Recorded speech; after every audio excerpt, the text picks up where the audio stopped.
Gonna have to disable this, I think. Where is it? Where is it? This. Yeah, get that out of here. Okay. See if YouTube is live. I'm running the stream a little differently than normal right here. So hopefully it'll all work out. Still says it's waiting for me, but I'm live on Twitch. Welcome, J-Rock Day. There we go. All right, we are live. We are live on YouTube as well. What's up? Yo, J-Rock's in the building. What's up? What's up?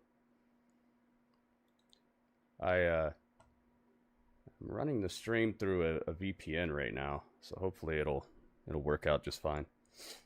Spent all day looking, well, not all day, but the last like hour, 2 hours, something like that, looking for my heat sink because I knew I had some, and of course it was in the very last box that I looked in. I looked through every single thing in my entire place. Closets, boxes, everywhere, man, and it's in the very last box I looked in. But I got it all reheat synced, my processor. I even got my RAM in order and everything, so hopefully that'll help out with the processing issues I've been having, but it doesn't look like it's helping. So I don't know, man. I don't know. All right, so we have an exciting episode. An exciting episode of What's in the Box? I wonder what it is. An exciting episode, guys. Here we go. It's going to be spine-tingling suspense. Another episode of... Show you with the box. What was in the box? What's in the box? What's in the box? What's in the box? Let's find out what's in this box.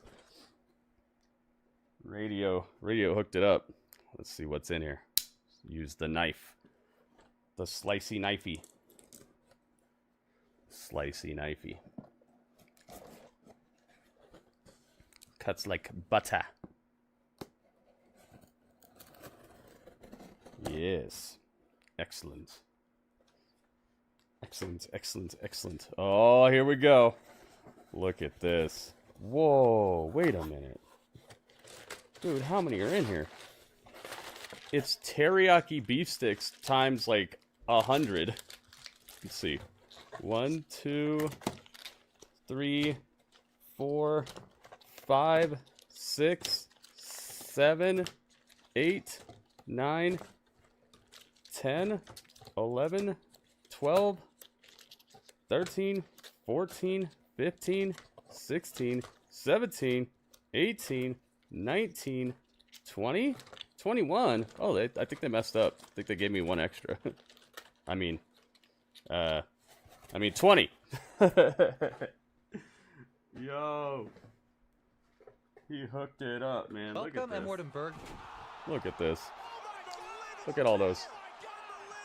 Oh my goodness, it's Merry Mania. Thanks for the cheer. Yo. It's Merry Mania. Oh me, oh my. It's delicious, Mortenberg. Yo. It's Merry Mania. And it's Radio Mania. Welcome, Gritube and Saga. Meat Sticks. Meat Sticks Mania. Oh my goodness. That should last you a month. They gave me one extra. Did you order 20 or 21? I think we're on like a freebie kick right now. We're getting a whole bunch of freebies. Yeah, Radio hooked it up. And then it's Merry Mania over here. 5 in a row as well. Mary's got a streak going on. Bet you're glad I finally beat Silent Hill. Don't have to deal with that scariness anymore. Oh man. But I found some pretty cool stuff while I was looking for the heat sink. Thank you for the gift, Mortenberg. Whoa, whoa, whoa. Whoa. Oh my goodness. Look at this. It's time for upgrades. It's time for upgrades. We're not afraid of upgrades. Not afraid Look at this. Mary with the alley-oops. 2 alley-oops? Yeah, 2 alley-oops. Gifted subscriptions from Mary. Mary hooking it up. Look at that. Wow. Kishara Chaos with the upgrades. For upgrades.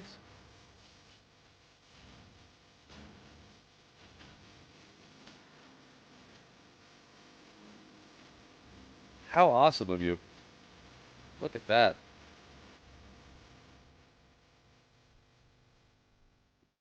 Mary hooking it up. Look at that. 100 bits and 2 gifted subscriptions. 2 alley-oops. Thank you so much. And thank you, Radio, as well. Radio with the beefs. Dudley. He said the 1 extra is for him. All right, Dudley. But don't eat more than 1, okay? You ate a bunch last time. Welcome, Oh my Ringmaster goodness. Mike Groff. The boring tree. What? Mary, thank you so much. 60 streak. Strange, I see you. That's awesome. Oh, yeah. Says T-minus 2 minutes before Dynamite starts here. And it does not say it's not available in my region right now, so I think that the VPN is working. I hope it continues. And the VPN is doing pretty well. The stream isn't dropping like many frames or anything like that. I just hope that I hope whatever is causing this processing issue will clear up. It's crazy that it's using so much CPU. I don't know. Donovan, heck yeah. Donovan's like, radio's awesome. Yeah, he is. You got a perfect song as well. Ooh. J-Rock's got 60. Look at that, 60 in a row. And Big Rude's got 15. Look at these streaks. Whoa, whoa, whoa. That's what's up, guys. Look at all these streaks. It's like being out in the middle of the desert in Arizona and seeing all the shooting stars. All these streaks. All right, let me get this tweet ready. Welcome, Legato Gelato. Yeah, man, I was looking all over the place for the heatsink, and I could not find it anywhere, and it was in the last place I looked. So I spent like an hour and a half or 2 hours looking for the heatsink, and I finally found it. That was not my favorite way to spend, more than an hour. Legato, what's up, man? That was not cool. Carlito would not have liked that. Watching NXT from last night, Wesley looked like he was cast for House Party. He did. His haircut, I wonder what was up with that. What's up with that? Wonder if he had to clear that with management. Thinking about cutting my hair. Oh, really? What are you gonna do? I'm gonna cut it all off, and then I'm gonna look like House Party. What? I guess you can do that. Make sure I spelled this stuff right. Yeah, when he came out, I was like, whoa, wait, what? Kid and Play, something like that, yeah. Alice is in the palace. What's up? 4, 3, 2, 1, 0. Here we go. Watch live. It's working. Yay! The VPN fixed it. I'm actually able to watch it. Oh, they're still doing the November Rain thing to start the show. I don't think I would have done that again. But he probably paid a lot of money to get this song. So that's how Dynamite is starting. It's starting with the November Rain music video, if you're wondering.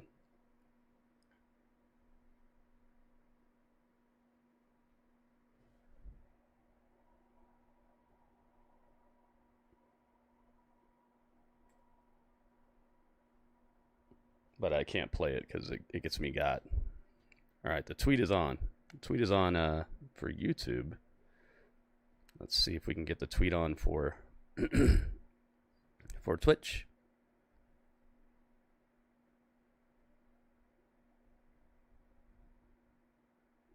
There we go. Ta-da! Okay. This is the Dynamite following Full Gear, man. Full Gear was a wild ride, man. Very wild ride. The Fletcher match was awesome, though. Pulling for Juice Robinson and Mark Briscoe. Man. I kind of think that that they're both going to lose, though. I hope they win, but like, the people that they're fighting seem like the ones that are actually gonna win it. Oh, it is a pay-per-view recap. It's a pay-per-view recap to that November Rain song. Dang, Darby looks messed up. John, you're not taking AEW. It's gonna be really hard to kill this place when you die first. Oh, we got death threats.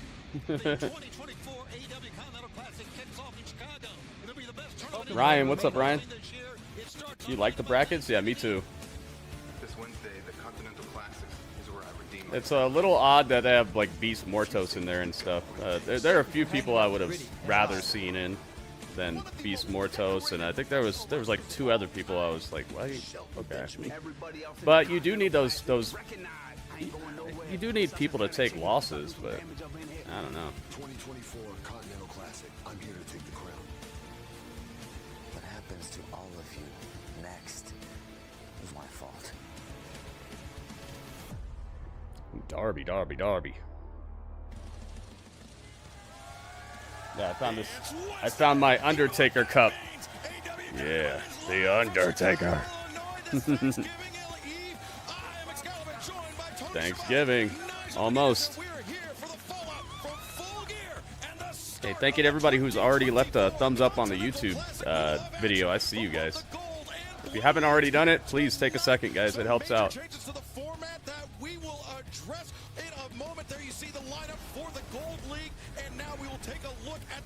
Competitors in the Blue League, Tony Schiavone, absolutely loaded both sides of the Continental Classic. Top to bottom, great athletes all around. It is going to be a sensational Continental Classic. So thrilled to be here tonight. Let's go. To start the tournament. We start tonight with a group Up. with a very vested Here we interest go. in one side of the tournament. Hey, yo, we hurt people. We hurt people.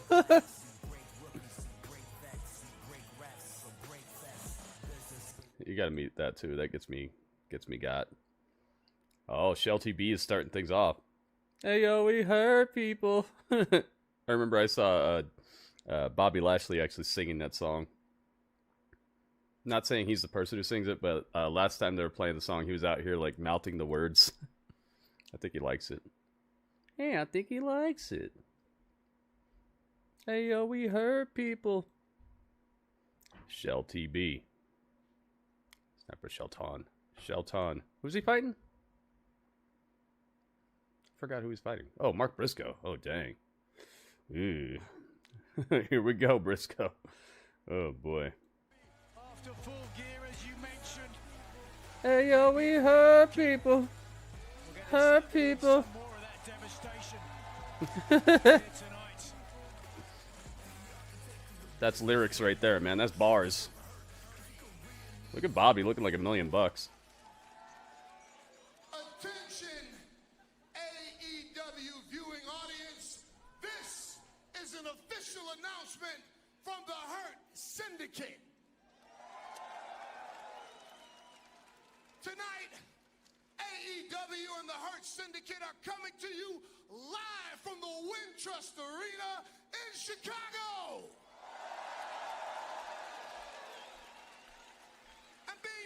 His name is Bob. I said his name is Bob. We're not going to be able to hear that anymore. Well, we could hear it on GSL. To ever grace a professional wrestling ring. 2 men who are head and shoulders above everyone else in the field. It's like the equivalent of me standing in between Walter Payton and Michael Jordan. Okay.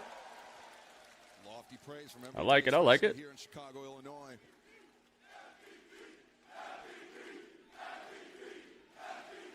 No,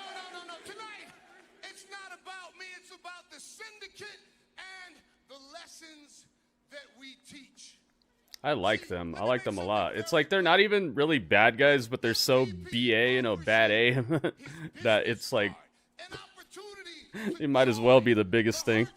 Might as well be the biggest heels. That's like me giving you the golden ticket. It's an opportunity for you to change your life for the better. You won't hear it, yeah. If you're smart, or if you're like Swerve Strickland, and you're not terribly smart, your youthful exuberance has metastasized into arrogance. Oh, using the big words. Busting out the Merriam-Webster's dictionary over here. Funny you should feel that way, because the almighty Bobby Lashley at Full Gear beat the snot out of Swerve Strickland. So if you're confused about whose house it is, how about we take a look at the big screen? Let's go, man.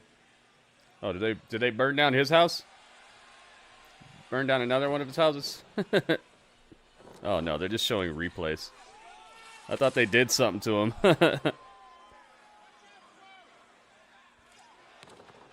Flipping spears.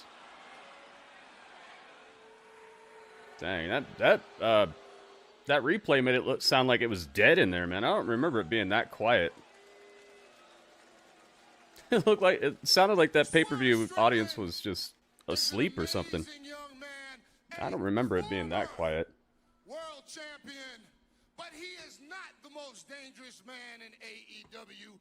Bobby Lashley is the most dangerous man in AEW. Bobby Lashley is a walking Armageddon. Walking Armageddon, I love it. He's looking like some sort of Men in Black right now. Our mission statement. We come here Yapping sessions? Oh, you don't like promos, C4? championship titles, and then we leverage those championship titles for more money and more power. That is the business. We are the merchants of misery. Dang, this is a good We promo. are the profession of pain. He's breaking it down. And kicking off the Continental Classic tonight, showing you what we do better than anyone else, will be the standard of excellence, Shelton Benjamin. Shell TV. I can't make it any clearer. We are the absolute best in the industry at absolute Welcome, it is misery. Mewtwo. What do we do? Hey, it's WB. Welcome. We hurt people. Hey, we hurt people. They went right to that part. The Hurt Syndicate, not being very coy, Tony Schiavone. They laying their plans all on the table. But I thought that was a good promo, man. I'm sorry you didn't like it, but I thought he broke it down. I tell you, against Swerve Strickland, I know that MVP only showed us what Bobby Lashley Not gonna argue with Bobby Lashley. Probably fourth matchup, a good and motto to go by. looking forward to seeing hopefully Good mantra. Swerve get his comeuppance. But He doesn't seem like the type of dude who would really argue with anybody, though. Doesn't he seem like a big teddy bear? He seems so nice. men have met numerous times in tag team competition. Their first ever one-on-one bout to kick off. Kind of crazy how that works. Like Braun Strowman seems like that too. He's huge, mungus, but he's just seems so nice, so kind. That's because, Nigel, in the Continental Classic, it's a 20-minute time limit, but everyone. I love this. They're just having a little conversation and stuff. I love that. Mark Briscoe makes his way out there.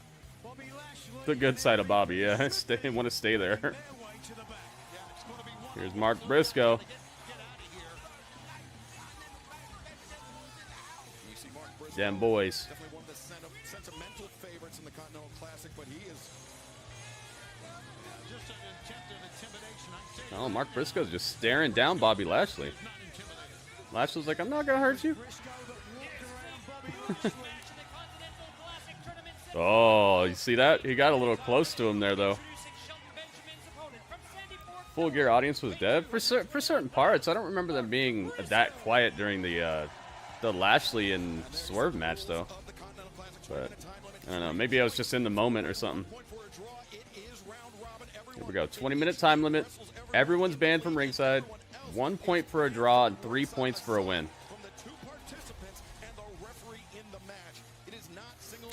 Let's see what Tony's got for us here, man. I like the way he did the tournament last time. Here we go. Bing, bing, bing. Oh, we need Mark Briscoe up here.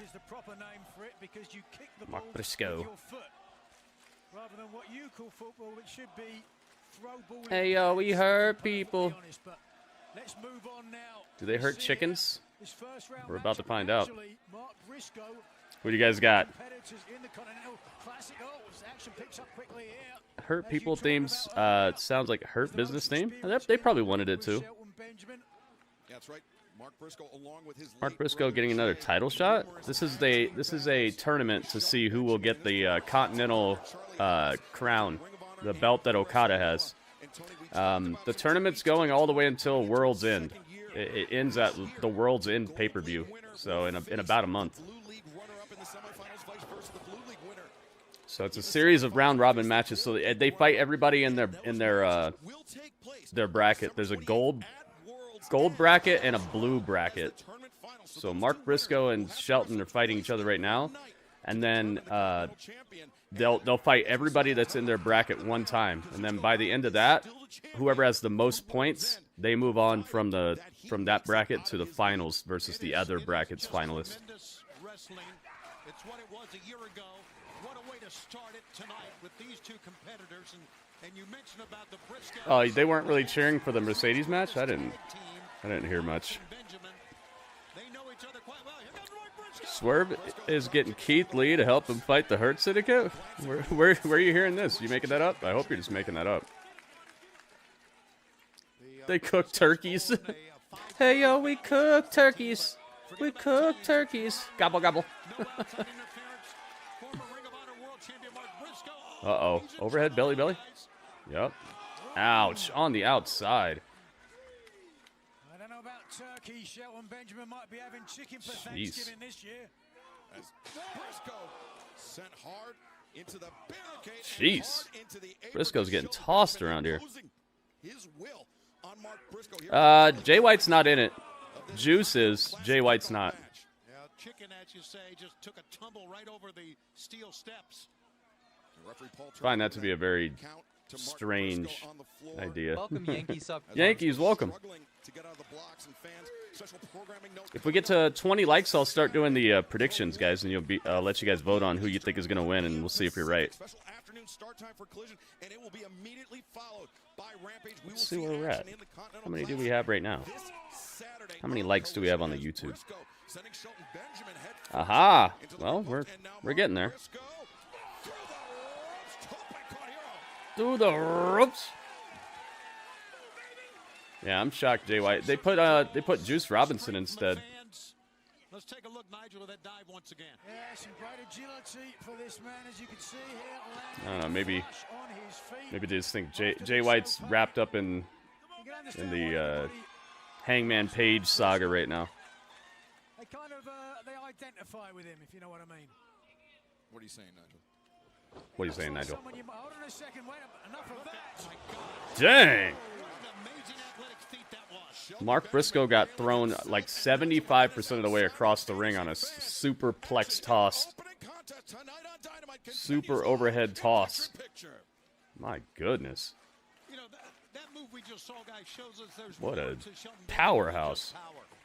There's agility, there's balance. It's amazing what he can do. He's one of the best professional fighters in the game today. Yeah, hence that moniker bestowed upon him by MVP, the standard of excellence. He really wants him outside of the ring for some reason. You see this? Welcome, I feel like they've Michael, spent more 71. time outside the ring than inside the ring. Chicken looks like a plucked turkey right now, lying on the floor, barely moving. Shelton Benjamin now right in front of our desk. And short arm Dang. there, and we could hear the impact from where we're sitting. Oh, we'll hear from Mercedes Monet tonight. I can't wait. The presence of Benjamin, the confidence as well. Their graphics department has really been stepping it up with these motion graphics that they have with the backgrounds and everything. I like it. They have a really nice look to them. Welcome, Super duper Superman Mario. Dinosaur. What's up, man? AEW. AEW. Ricochet versus Claudio Castagnoli. My goodness. That's going to be something. Oh, we'll hear from Adam Cole, baby. He needs something going on. Radio, 12 likes. Thank you, man. We're getting there. We hit 20, I'll start doing the predictions for everybody. You do not want to lose these points. Getting off to a strong start. Fried chicken, stuffing, and peas. Nice, man. Can be the difference. We saw the closing day of the tournament last year, Tony. 3 points. I mean, even Mina Shirakawa is going to have a sit-down interview. Yeah, she needs to explain because that was really odd. You talk about 3 points. That was all that Mark Briscoe got in last year's tournament. He battled so hard, came close, and so many. Yeah, where are you getting that from? Where are you guys getting this Keith Lee stuff from? You just making it up, or are you reading dirt sheets? Because we don't do spoilers and dirt sheet stuff in here. So I hope you're just like coming up with it on your own. Dang, you see that guy has the AEW World Championship replica? That thing is so expensive. It's beautiful though. I think it's one of the best looking belts in wrestling.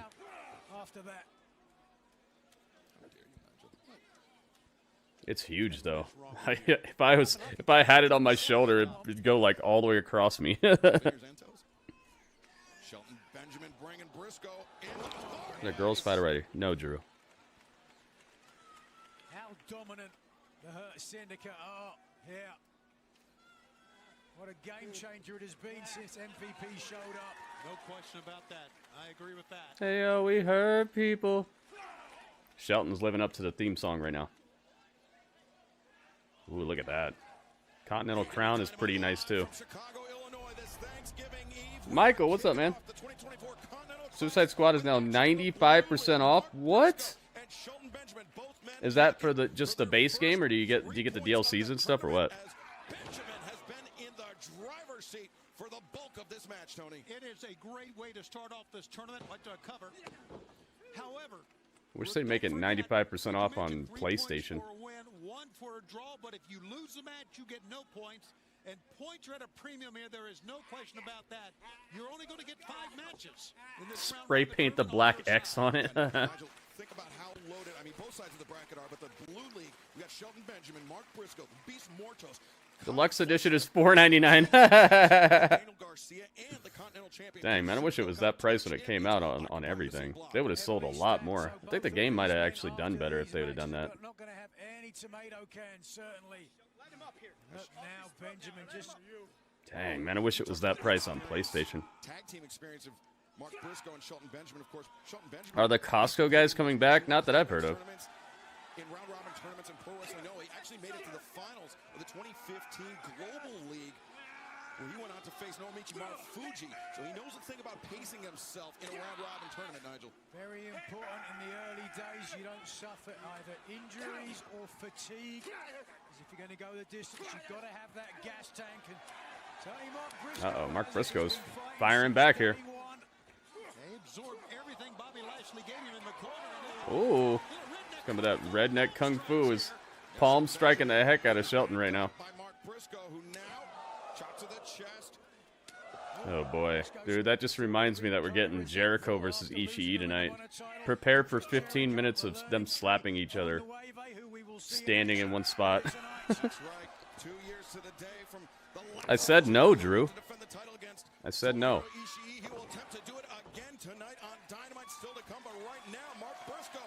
His foot got broken. Oh. Big Boom AJ broke his foot. Man, that sucks. And he still finished the match? Wow, what a trooper. Nice move by Lashley. That was like the most surprising thing of the night to me on Full Gear.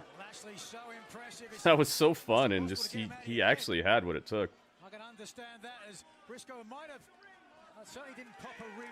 He may have hurt his ribs on the landing. As Briscoe Elbow drop off the apron. Oh my goodness. The chest of Shelton is on fire right now. Nowhere to hide. Roll him in the ring here. Got to get a win. Double count out's not going to do you any good. Come on, baby. Briscoe perhaps looking for another froggy bow with an injury or a potential injury to the rib. Not sure the wisdom in that, but Briscoe Benjamin's prone here. He starts hobbling after he jumped off the top rope. Dang. So it actually what he did finish the match. Oh my God. Holy smokes, he landed on his head. High angle. That was a crazy suplex. Look, he's just letting him fly. Wow. You see these suplexes? Shelton is just destroying Mark Briscoe now. He's landing him on his like neck. Briscoe's got no choice but to believe it. Yeah, Mark, you're gonna want to stop him from doing that. Better get a reversal. Professional wrestling career, but Mark Briscoe. And Zigiri stuns Benjamin. And Mark Briscoe, Tony, as we've learned, one of the most durable athletes here in AEW or otherwise. Going for, I believe, a Jay Driller here. Jay Driller? The finishing move of his leg. No Jay Driller. Briscoe, hold on. But the roll up, the reversal. Benjamin breaking free. Briscoe looks to create distance. Sweeps her out. No. Dang, Shelton's got kicks of his own. Right into the face of Mark Briscoe. See, it got him in his right eye there. And Oh, step up knee to the face of Mark. Oh, kick marks the spot. The thrust kick, is that going to be it? No. Briscoe kicks out. He's looking crazy. Briscoe. If he wasn't Oh, you see Shelton's face? He's like, what is going on with this guy? Suicide Squad is 80% up on the PlayStation. the fans Ooh. behind Mark Briscoe, as always, amazed by what Shelton Benjamin can do. But I tell you, they are trying to will Mark Briscoe back into this. But another thrust kick could spell disaster as Benjamin now, that exploder into the power slam. Benjamin, center of the ring, the leg is That's done. Got him. Shelton wins. LTB picks up the win. See the look on Benjamin's face shows you that was not as easy as he might have envisioned it. Shelty B for the victory. Syndicate Hurt Syndicate is already back out here.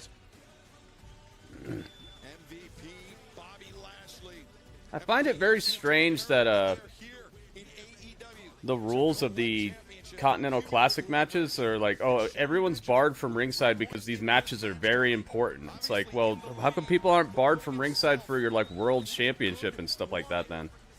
You're trying to tell me this belt is more important than your world title? Doesn't quite make sense. A look at the updated standings. There we go. Shelton Benjamin with 3 points. 3 points on the board. First 3 points From downtown, Shelton shoots. It's good. opponents he has to still go through Adam Colton, what's up? to the final round. Let's go. Let's go.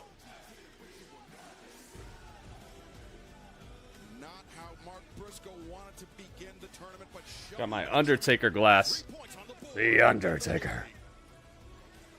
I love it. Witness the best wrestle live. The field is set and the Continental Classic has begun. 12 of the greatest professional wrestlers in the world battle all for Yeah, it's an epic cup, huh? glory. I love it. 24 AEW Continental Classic could be the best tournament anywhere in pro wrestling this year. It starts on Dynamite Thanksgiving Eve. Hey, yo, we hurt people. Speaking of hurt people, look what I found today while I was looking for my heat sink. Speaking of hurt people, watch this. Hey, yo, we hurt people. We heal people? We hurt people. The Fiend gloves. Yes. There they are. Wish Gotham Knights had full crossplay. Yeah, dude. I haven't really looked into it, into like if it works with the crossplay. I really was interested in the game when they first announced it, but then they were saying that there was like no Batman in it at all, and I was like, oh, come on. Hey, yo, we hurt people. We heal people. Is the co-op on Suicide Squad fun? Actually matches my shirt and stuff too. The hurt matches the shirt.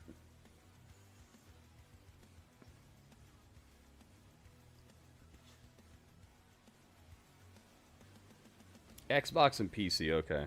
I see, I see.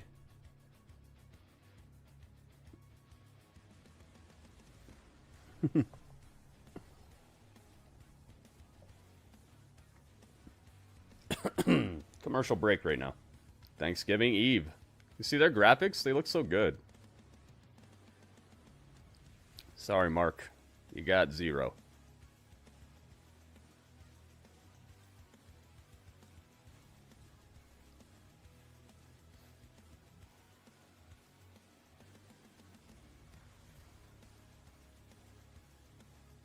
You haven't gotten to play co-op on Suicide Squad yet. Oh, I see. Okay. I'm liking that song you singing, Gritty. Yeah. Yeah, I like that song. It's fun. I sent you a dad joke today on Twitter. What was it? What was it? Let me see. Let's check a look while we're at commercial break.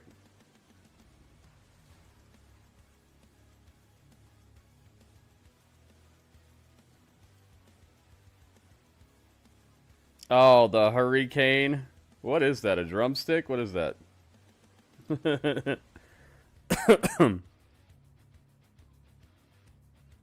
Oh, is it an actual cane? That would make sense. Okay. Wonder if MVP has one of those.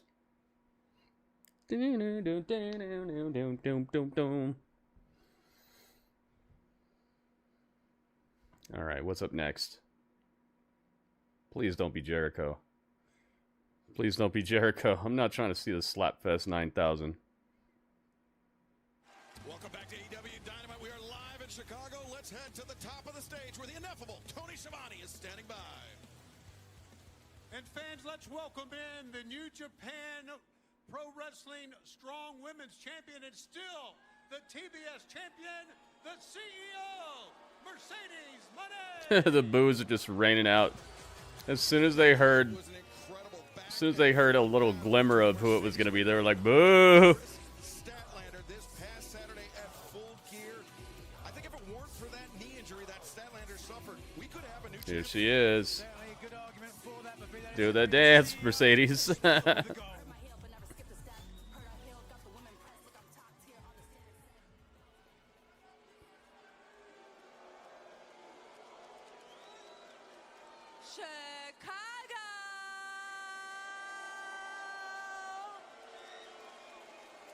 You better say hello to your CEO. Mercedes, you turned the wrestling world on its head on Saturday with your win against Chris Statlander. It was the longest match in AEW Women's history. Really? And many are calling it the Women's Match of the Year. How does it feel? What? It was? Tony, I have to tell you, it feels like Baked money. mac and cheese. Ooh. But honestly, Tony, if I can have this. I see you. I see you. Chris Statlander gave me one of the hardest fights of my entire career. And she proved that she is one of the very best in the ring. But I am the greatest TBS champion of all time. And at Full Gear, I showed the entire world. It's a nice looking title. I wonder, does Tony Khan design these belts too, or what? So, Camille, since you can't get anything done right, I just wanted to tell you that you're shut up. Uh-oh, wait a minute. Welcome, Kelly Scott Matthews. Kelly, welcome. Are you We got stupid Dynamite or tonight. Are you dumb? Ooh. Oh, Camille's snapping on her. You can't fire me, because I quit. Oh. Oh, the brick house. Nice. Camille no longer Yeah, this needed to happen. She's getting destroyed. Her value is dipping so bad. Her stock has dropped so much since she showed up. statement at the expense She said, "What?" of She Mercedes screamed. Moné. Fans, let's take you back to this past Saturday at Full Gear where Big Boom You deserve it. scored a huge win over QT Marshall. I just heard. It's like I'm paying attention to the story and what's happening, and this dude Excalibur is just rattling off stuff. QT Marshall's walking into it tonight. My dad brings the boom. You ready? Bring the boom. QT Marshall is gonna bring the QT did a great job on this too, man. I gotta hand it to QT, and I gotta hand it to Big Boom AJ, man. Very entertaining, very fun. That power boom looked cool too, man. His finisher. Was Camille attacking Mercedes? No. No, she just quit and walked out. Change colors. Oh, look. They don't like turkey? I don't blame them. I don't blame them, man. I think turkey's one of the most overrated foods. Like, I know it's traditional and everything, but it's like it takes like 3 times as much work to make good turkey than to make it like anything else. Oh, it is Jericho next. Oh, me oh my. You guys ready for Slapfest 9000? Oh, nice hat. Jericho's got a cowboy hat on, a leather jacket, black and yellow. Black and yellow, black and yellow.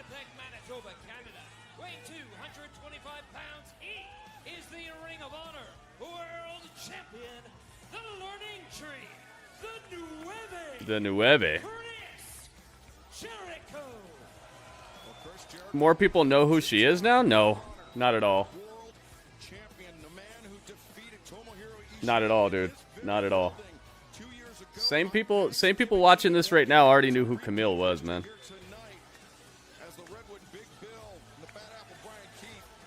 If anything, they've dropped her stock, because when she came in, she had like a mystique about her, and she was like a almost 3-year champion at the top of the NWA. She's gonna need some rehabilitation here. And the crowd goes silent. Dang, man, I heard some crickets on the outside of the arena louder than the crowd right now. Yeah, dude, honey glazed, brown sugar glazed ham, all that stuff. Like, there's so many like easier and just overall great foods you can have instead of turkey. It's Ishii. Tomohiro. Do I have him under Ishii or Tomohiro? Let me see. Ishii? Ah, here he is. The big baby. I know her name now, and I'm sure more people like that. Her stock is up now, if you put it that way.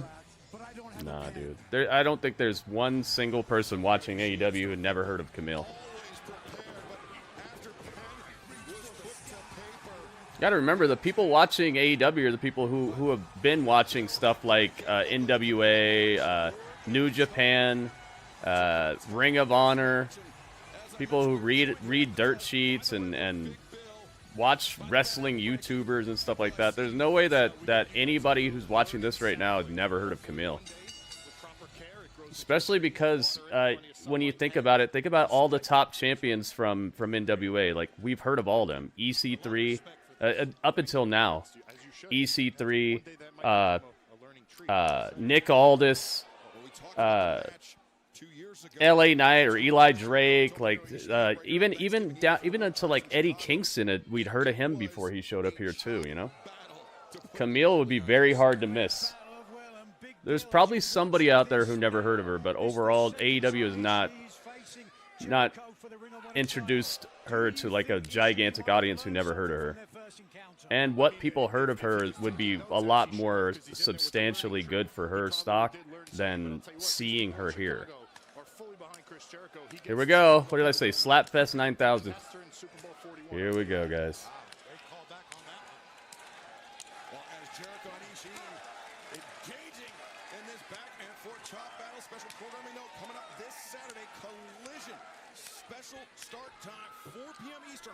Slap, slap, slap, slap, slap, slap, slap, slap.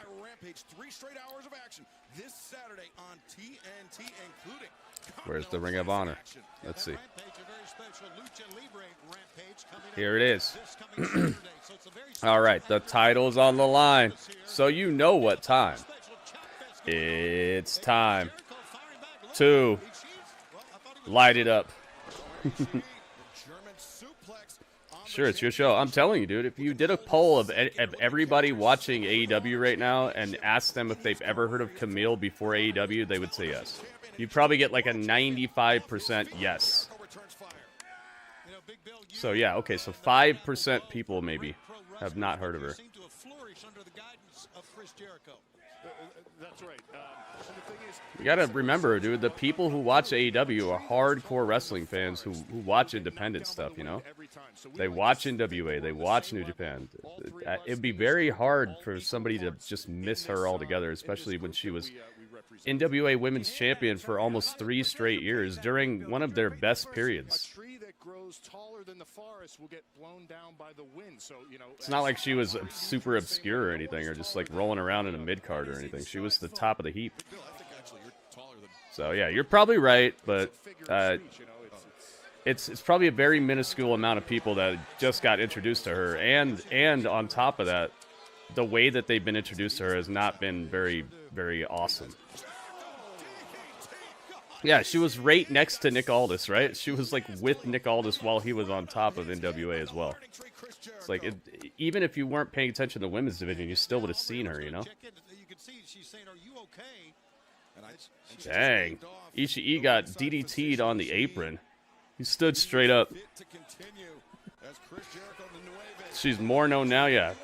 By like maybe 5%, I guess, but it's like I said, man. When maybe at the beginning, like nearer to the beginning of AEW, when they were breaking a million viewers and stuff like that, if she would have shown up then yeah, that'd be a substantial audience full of like casual viewers who maybe don't know anything about NWA or know anything about like independent wrestling. They're just tuning into like a brand new wrestling show because they heard about it. But right now, when they're getting like 600,000 people to watch them, you know that's just a hardcore audience. So that's why I'm saying she's not getting introduced to that many people who probably never heard of her. Maybe back then, maybe when they had 400,000 more viewers, yeah, maybe those casual viewers would be like, oh, who's that? But she showed up in this period of time where they're much lower amount of casual viewers watching AEW. Slap in the chest again. Here we go. More slappage. It's just what I was hoping they would do. More slappage.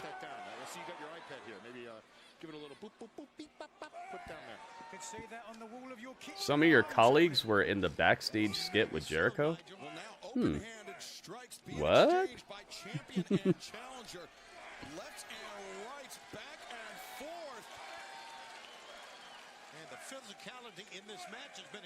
That's why I say her stock is down as well, because the way that anybody new got introduced to her probably didn't make her look that good anyway. Oh, he's bleeding. Oh, we got blood. He's getting slapped. Aubrey Edwards is trying to put gloves on, but Jericho's getting slapped right next to her. She's probably getting blood all over her. Jericho absorbed those shots, but There's blood. There's blood on the dance floor. like neither man will give an inch here.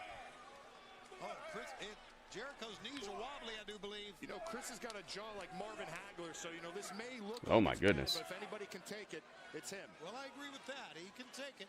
Yeah, right now, where's MJ? He's earned that moniker the Stone Pitbull for good reason. That'd be cool if he was somewhere around here. Jaw made of granite, which Chris Jericho is finding out firsthand, pun intended.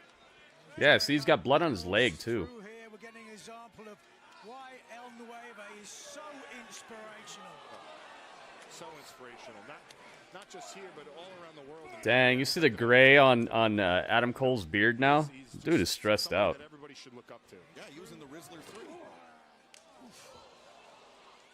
The Rizzler 3. I did. I'm sorry, it's terrible. You're trying to be funny, Excalibur. Tell it. There's only one. Yeah, that's a lot of people, Strange. That's what I'm saying. Like, most people watching this right now are very, very well versed in other wrestling promotions besides WWE, you know? Jericho and Ishii now once again battering. That was one of the main things that was a draw to AEW in the first place, was that their adherence to other wrestling styles and more high quality matches, stuff that's very indie centric, you know? That same type of attitude. A lot of heart and soul, a lot of a lot of love for the company people work for and just putting on great matches and things. A lot of the soul of the independent scene is living within AEW, and that's what drew a lot of that audience over here in the first place. Ishii perhaps looking to close the distance. No, both men just marching back towards center of the ring. There you see tickets are on sale now for World's End Saturday, December. Oh, he's got blood on his back. She might even got the biggest pop of her life tonight. maybe by the standards of that there are more people in the arena right now than she probably ever had. You see the redness, the welts developing on the face of Tomohiro Ishii and Chris Jericho. Jericho's hair hiding it a bit, but it is plain as day on the face of Ishii. Dang, man, there's blood everywhere now. Yeah, MLW's fun. Well, wild swipes again. Oh man, Ishii. Slap fight. Jericho's blood or just a welt rising on his face. Either way, this is not a wrestling match. It's a fight. Oh, Jericho getting fired up now. But the crowd here in Chicago supporting Ishii. HOG is called House of Glory. It's a small independent company. It's a fly swatter match. Jericho hits the mat.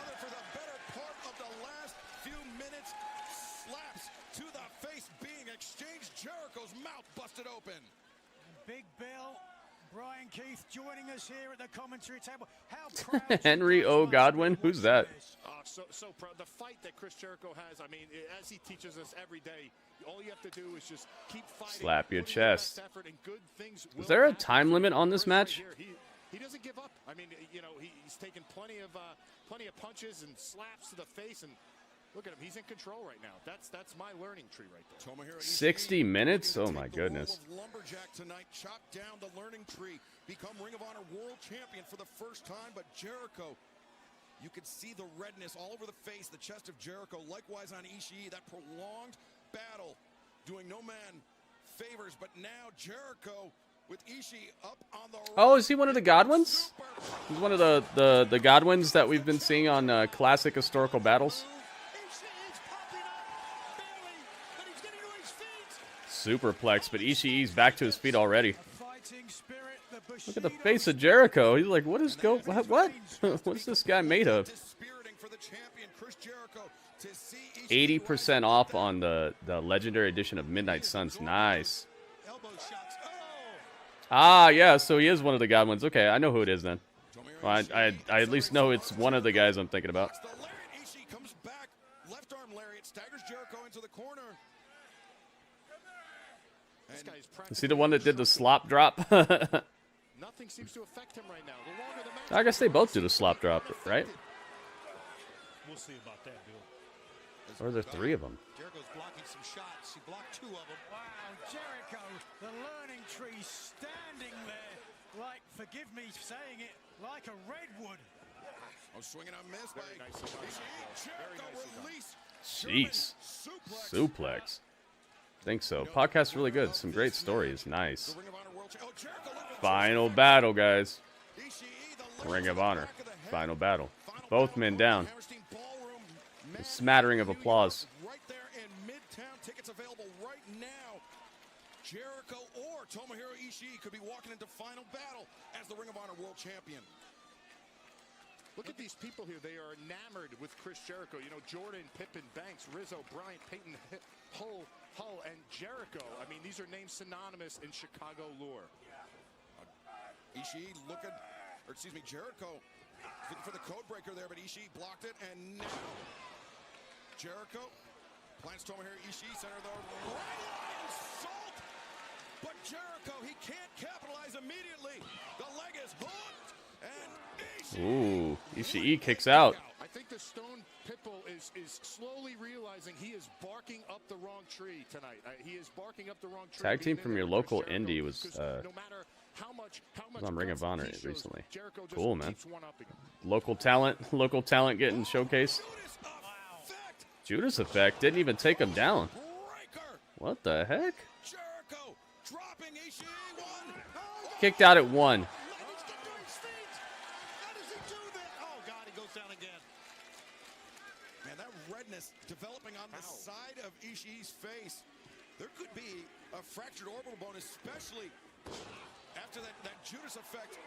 But now Ishii reverses the attempt at the walls. Another Judas effect, perhaps. Ishii headbutt to the midsection, headbutt to the face, and now Ishii. Spear in the upper part It's a leaping spear to the head. Jericho somehow got the shoulder up here. The bad apple Brian Keith edging towards the ring as Jericho very nearly Put Athena on Dynamite. That might be a bad thing to do, though. I hear she's doing really well in Ring of Honor. Putting her over here and booking her like the rest of this women's division might be actually bad for her her career at this point. I'd kind of rather be doing very, very well and be notable in Ring of Honor than be on AEW Dynamite and get booked like Serena Deeb and Deonna Purrazzo and all the rest of them. I don't know, man. Yeah, it's separated, but that might be a good thing, though. Jericho drops to his knees. Ishii charging it. Judas effect again. Ishii's down. What timing, huh? What timing by Jericho? Timing, anticipation, but Ishii. And another one. Ooh, clocked him hard with that one. Jericho put him down. Jericho retains.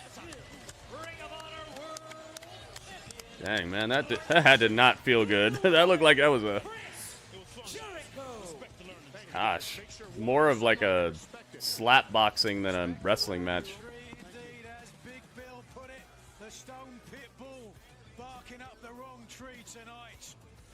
Yeah, see, they should have, when they got rid of AEW Dark and Dark Elevation, they should have replaced that with Ring of Honor on YouTube.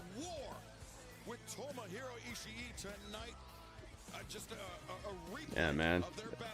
Ishii was not having it. Ishii went really hard tonight. That would be so awesome if Ring of Honor was on YouTube. At least more people would be seeing it, at least. And it'd be a nice replacement for Dark and Dark Elevation. I used to like those a lot. Joining me now, Swerve Strickland and Prince Nana. It's Swerve. Gentlemen, this past Saturday at Full Gear, Swerve, you suffered one of the most brutal losses in your career. Seems kind of weird to be paying for Ring of Honor but not paying for Dynamite, you know? Like, seems like we should just get Ring of Honor for free. Plus, they're going to tape it, like, during or after Dynamite anyway, so... It's not like it's incurring a huge cost or anything. But Bobby, I've never been hit that hard by somebody ever in my life. And brutal. Hey, yo, my man. What's this? Yeah, I miss Dark. Oh, it's Max Caster. What's funny is you, Swerve. You lost at the Prudential Center last week. Remind me, isn't that the same building where I beat you for the tag team titles? Ooh. Hey, let's do some comedy here. Let's write some bars here in Chicago, because everyone loves the best wrestler alive. Swerve, you used to be like a house of fire. Like a house fire, that's a bar. Oh.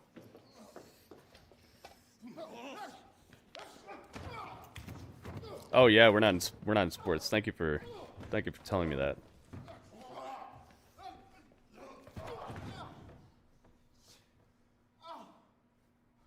Hey, at least people still found us.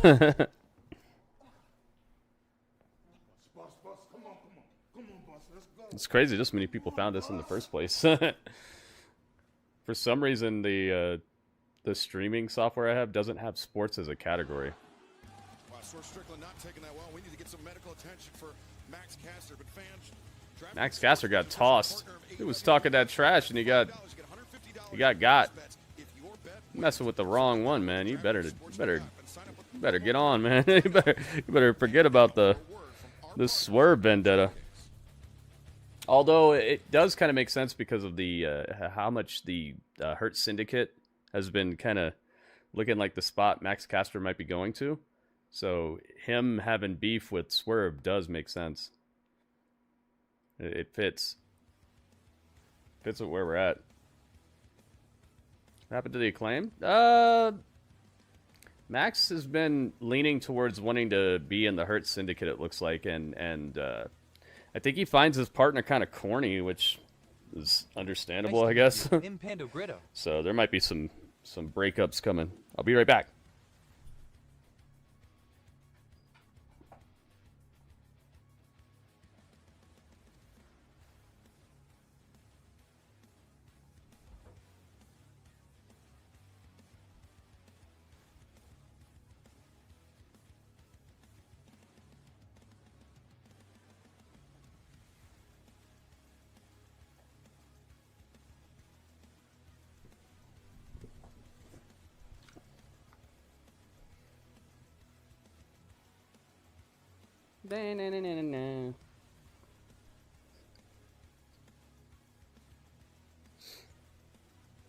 We'll see how much longer that the Acclaim can last.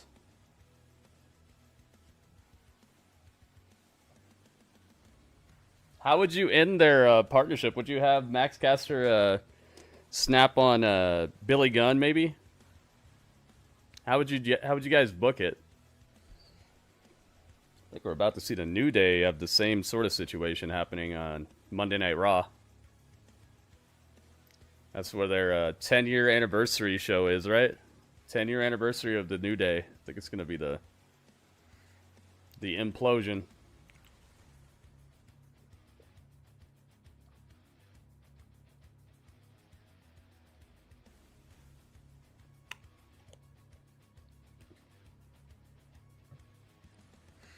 Yeah, I think I would have Max Caster snap on Billy Gunn. I think that would definitely be a good reason for Bowens to call it quits as well. I think whoever turns on Big E will be the heel. Dude, gosh, man, I really hope it's Xavier, because I feel like he'd be such a good heel, but Kofi as a heel is intriguing to me as well.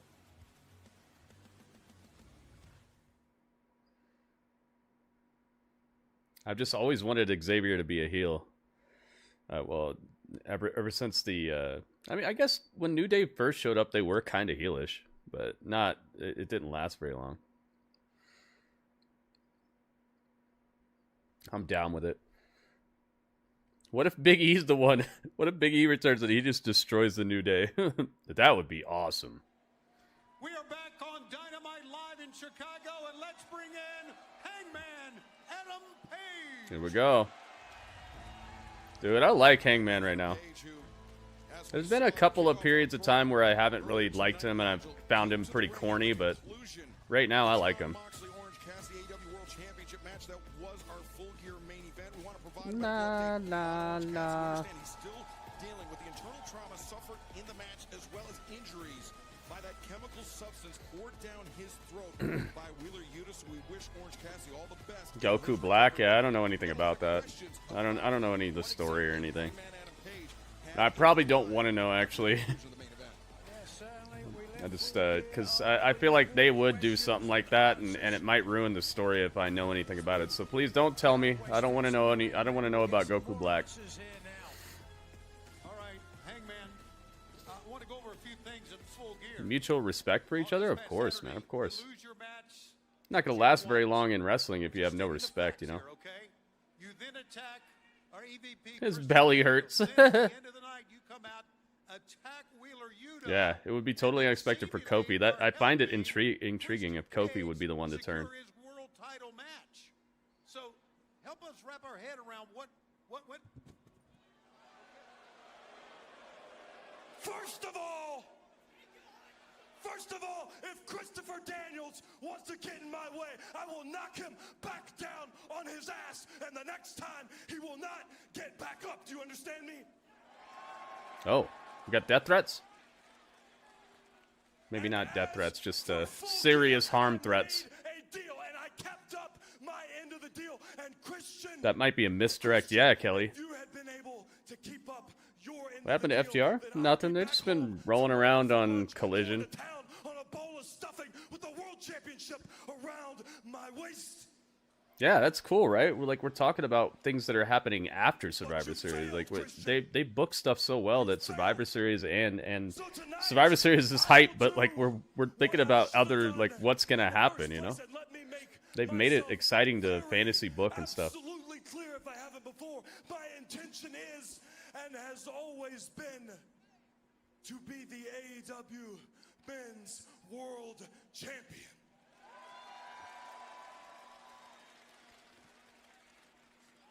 It should have never been Swerve. It shouldn't have been Brian's. It shouldn't be Mox's. And it damn sure won't be Christian's, because that championship is and always has been mine. Dang. Yeah, he is acting heelish. It's Jay Whiteo. Hangman Adam Page and Christian Cage striking a bargain where I guess Christian would have given Hangman the first shot. Crowd seems so just indifferent, doesn't it? Crowd's like, eh.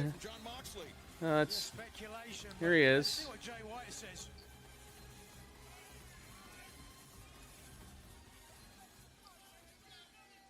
Say it with us, Hanger. Guns up for my Chicago Gold members! You see, this is perfect, Hanger, because I have a question for you. Yeah, Ringmaster. But the thing is, he's hardly ever wrong like about things like that. It's not like he's making it up. It probably is affecting their viewership tonight, but there's a What happened in your match with Switchblade Jay White? there's a pattern, you know. Not everything is the pattern. Not everything is to blame for the pattern. You lost both of those matches. Switchblade. Still waiting for Kenny to show up. He showed up in New Japan. Is going after our one true. He said that they don't need him in AEW right now. He said everything's going perfectly here, and that they don't need him. But if you need yet again How true any of that really is up for debate, but that's what he said. still isn't enough. If you would still like another taste of the Switchblade, I will happily give you that right here tonight in Chicago. We can do. Oh, Pac's right there. From the Death Riders. Oh. Somewhere in the crowd. Oh, wait a second. Wheeler Yuta takes out the leg of Adam Page. Oh, and now it's a grounded stomp. Wheeler Yuta and Pac are just destroying. Now Jay White into the ring and sending Yuta over the top rope, and now. Oh my God! Pac got dropped on his neck by Jay White. Oh, Hangman Page just took out Jay White. It was super lariat. That's it. Marina Shafir with the case. Right to the head of Hangman. Marina Shafir, though, with that case, which we presume contains the No, he's not done. Super Mario said he just showed up in New Japan. John Moxley was He's gonna have a feud with some guy named Gabe Kidd. allowing the Death Riders. Hold on. Oh, he's gonna do the Blade Runner to Marina? No, it's Moxley. Dude, I wanted to see that. Oh, Moxley, go to sleep. Oh, Marina said, take this. Takedown. Oh, goodness. Jay White, and now look at this thing. The choke is locked in. Jay Dang, you can't breathe. gasping for breath. As Shafir. You see this choke? This choke looks deadly. You see that? She's got him choked, and his face is in her chest, so you can't like breathe, and you're getting choked. You can't even try to catch breath. That's a crazy choke right there. Marina just put on him, dude. Jay White's getting tenderized over here. The Death Riders. Lucky Claudio's not here. It'll be even worse. That's what you get, man. You better run when you see the Death Riders. Bink. Dang, Pac with a home run swing straight to the face. Oh, God. Here comes Jay White with his gross spitting all over the place. By that case from the Death Riders. There is no one. Dang, man. Super duper destruction. And I love it, man. They need to do more of this. I like it. Oh yeah, man. They need to do more of this. Just destroy fools, man. And now the other member of the Death Riders, Claudio Castagnoli, who is of course What's in the case? in the Continental Classic. What's in the box? Tell me what's in the box. There's Claudio. In the Gold League, our first Gold League matchup. That speaks to the power of the Death Riders there. They didn't need Castagnoli. They knew how important this tournament is. As Castagnoli makes his entrance, let's take a look at the lineup for the Gold League. Darby Allin, Claudio Castagnoli, Will Ospreay, Ricochet, Brody King. Oh yeah, for sure. It can get old, but they still need to do more of it. They just need to add on to it. They need to do other things as well. Variety would be good, but they definitely need to keep destroying people.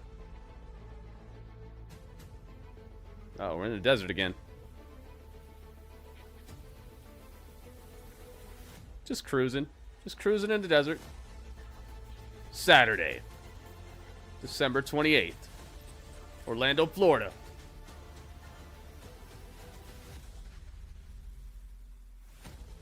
World's End. Dang, what's Moxley gonna do? He's gonna burn the arena down? He had a flare in his hand. To join us there in Orlando in person or worldwide on pay-per-view December 28th. Dang, okay. I like that ad. That was pretty cool. Classic tournament set for one fall with a 20-minute time limit. Introducing first from Lucerne, Switzerland, weight 232 pounds. Pounds. Castagnoli.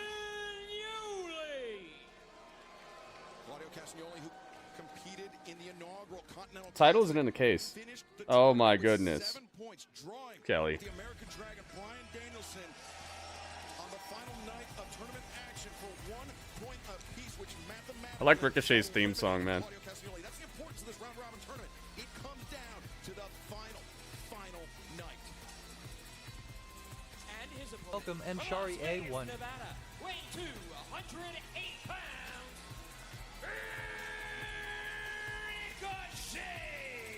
Ricochet. I've never heard anybody say it like that. Ricochet. Like it has an A in the middle. Ricochet. Much like Shelton Benjamin, no stranger to this round robin tournament format in Japan. Ricochet making it to the finals of the He's got an elaborate Assassin's Creed looking jacket on. to win the entire annual round robin tournament in New Japan Pro Wrestling. That will certainly give this Comes the guy who says he could carry the company. confidence as he looks ahead toward World's End. See how that goes for him tonight. To wear gold here in AEW for the first time. He had the opportunity, of course, at Full Gear. facing Ring the bell. for the international This is a Gold League Welcome, half price Continental 71. Classic match right here. AEW International Championship this past Saturday night. Ba-na-na-na-na. Scoop and slam there by Claudio Castagnoli, bringing Ricochet back down to earth. That was a very physical matchup. Good drop step that time for Ricochet. Very physical matchup, but I also Ricochet tried to bounce off the ropes and hit Claudio. Claudio just goes and just he barely touches him and he goes flipping. Where's Brooklyn Brawler? I don't know, man. Half price. What's up, man? And yeah, I mean, every reason to be. I mean, the I didn't expect you until Black Friday. Championship, the AEW World Championship, and potentially We're already getting our discounts. could be the Continental Champion as Ricochet to step up, work on Ron, and take No, I don't think he messed up. I don't think he messed up coming here, Ringmaster. I just think that they have a couple of Ricochets already over here. time for Collision this holiday weekend, 4 p.m. Eastern, 1 p.m. Pacific, immediately followed. But both of these guys are in the right place because they're mid card, dude. They're always gonna be mid card, unless they get like a good manager. They're never gonna be on their own top of the fight card ever. Both of these guys have already shown time and time again that they don't have the charisma to hold that. Well, Castagnoli walking it off, Ricochet. Pulling up short. Now, if they got a good manager to represent them, then yeah, maybe. But Occasions, as I've mentioned, but only once before. there's nothing that being here or in WWE or anywhere else is going to do for them. Unless they both went to, like, New Japan. I think they could stand out in New Japan because it's just not expected there. You know? It's not. You're not expected to have a good amount of like supreme promo talent and all that. It's cool if you do, but I think in New Japan they could really stand out. I could see Claudio being New Japan World Champion. I could see Ricochet even being World Champion as well. I mean, look, freaking Zack Saber's the World Champion right now. Castagnoli methodical in his offense here as he breaks the count again. He really has found himself. Bad times don't last what bad guys do. That's a good quote right there. Of John Moxley. I always like that. And for as brutal as the Death Riders' tactics can be, Claudio Castagnoli is somebody that very early on in his career has Goodness gracious. See this clobbering uppercut? It's Rick O'Shea. Yeah, Richard O'Shea, Tup Aldrin. Yeah, you don't need excellent mic skills and like charisma and stuff. It helps for sure, but from what I've seen, dude, if Zack Sabre Jr. can be your world champion, then both of these guys could too. Because they all kind of have that like extremely brilliant in the ring type of thing, but also lacking that next level charisma and delivery and stuff. And now Ricochet, pump kick to the side of the head, and drop kick takes Castagnoli off of the apron.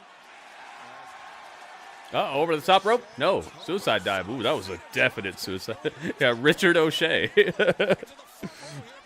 We'll start doing the SpongeBob chant. Going bald? Devin, who's going bald? Me? Saying I'm going bald? It'll be news to me, man. My hair is like down to my chest, man. I hope you're not talking about me.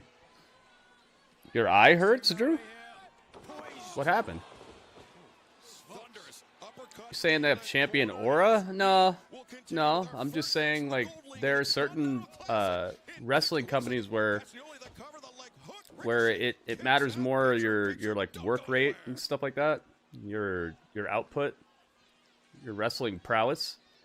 Sometimes that stuff matters more, you know. But I'd say that those companies mostly aren't major entertainment venues. They're more for the sport.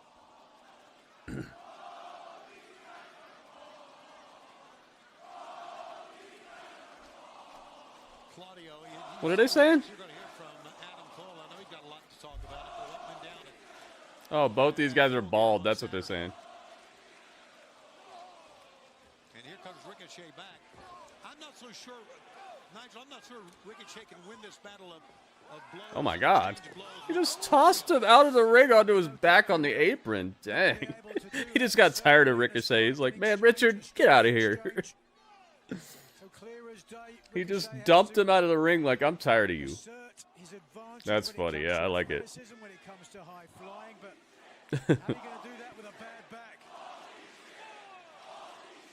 Are they saying Baldy S? Baldy S. Put some frozen peas on it. Fighting? Why are you fighting people, man? Loquacious crowd here tonight in Chicago, Tony. Well, it always is. It doesn't surprise us, does it? Thanksgiving Eve here in Chicago. I thought they were saying Baldy S. Baldy S. Baldy S. The crowd is more entertaining than like most of the segments they've had tonight. The crowd is trying to entertain themselves. Remember when Raw and stuff was so bad? Or not so bad, but it's like so like run-of-the-mill boring that they started throwing around beach balls? Oh, and Cesaro was the one who caught it and like ripped it up. It's the same situation. Like the show has them tuned out so much that they're like trying to entertain themselves. They're gonna start doing the wave soon. I think you truss it. Truss it. Tomato. Thai truss. As now Castagnoli, this inverted cravat applied on Ricochet. And that's, Bald is awesome. The head back. Bald is awesome, guys. You see what I'm talking about? Ricochet, though, struggling to his feet. When the crowd starts trying to entertain themselves, that's when you know your product needs some help, man. Chicago, Illinois. Thank I mean, it's fine in spurts here or there, but when it becomes like the they started cheering so crazy that Ricochet started looking around like, what are they cheering about? You saw that? Ricochet was looking around like, what were they cheering for? Why are you guys cheering? He was actually surprised that the crowd got loud. Thank you for hanging out with Gritty and I. Wow, man. I don't think I've ever seen that before. When Ricochet came to dive there, he thought for a second Castagnoli was going to Wave is a good idea. when he took off, Castagnoli was It's probably coming, man. Yeah, it was enough to apparently buckle the leg of Claudio Castagnoli, who Nice catch. Claudio caught him. Back breakers. the backbreaker, and now Castagnoli. Big boot. Clocks. Cleaned his clock, dude. No, Ricochet able to kick out. What an effort by Ricochet to get out of that. Well, fans, the Shop AEW Black Friday sale is on from right now. Are they cheering for me? See, he was like surprised about it. Woo! Woo! Jay Montez, welcome, man. 31. It's not their fault. It's just you need to make these people more interesting. You know, you need to give them. I'd say give Ricochet a manager ASAP, or give him a really good story. I don't want the story of, oh, a guy beat me. Wow, nicely done. Ricochet with a backflip off the shoulders of Claudio. That was beautiful. I didn't think he was going to make it. Ricochet over the top. Fosbury flop.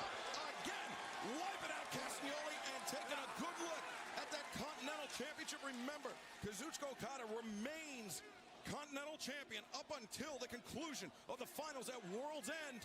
But right now, Ricochet taken down. Clobbering clotheslines. Okay.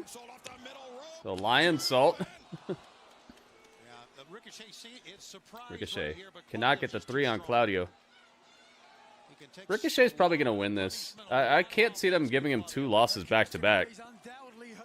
Because he just lost to Takeshita on Saturday. I don't think they want to give him 2 in a row. You never know. I know, right? You never do know. I mean, they just slaughterhouse Darby. Darby got beat straight up by Claudio. No cheating or anything. Crucial in this round-robin tournament format. I always felt like Ricochet could have benefited from being paired with MVP. Heck yeah, man. Heck yeah, RJ. But I think it almost is a little too predictable for Tony Khan to pull the trigger on it now.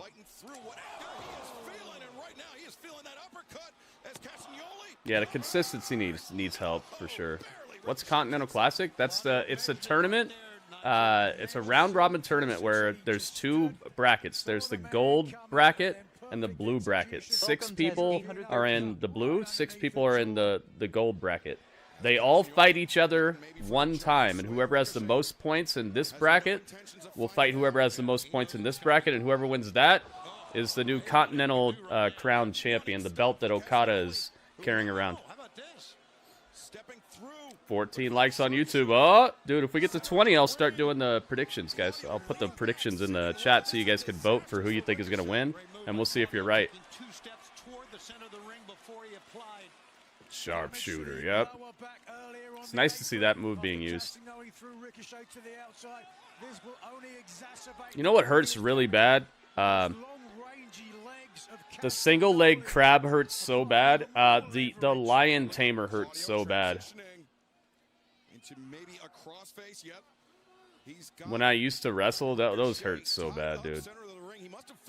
It's Taz. Where's Taz? Oh, it's Taz. What's up, Taz? Hope you get your belly full and you have a great time. You too, Taz. It's Taz. Yeah, Ricochet needs a mouthpiece for sure, dude. But he also just needs a good story. I think he could get it going if he had something good to do, but it's always just, oh, I'm gonna beat you up. No, you're not. Yes, I am. Okay, we'll find out. And that's the story.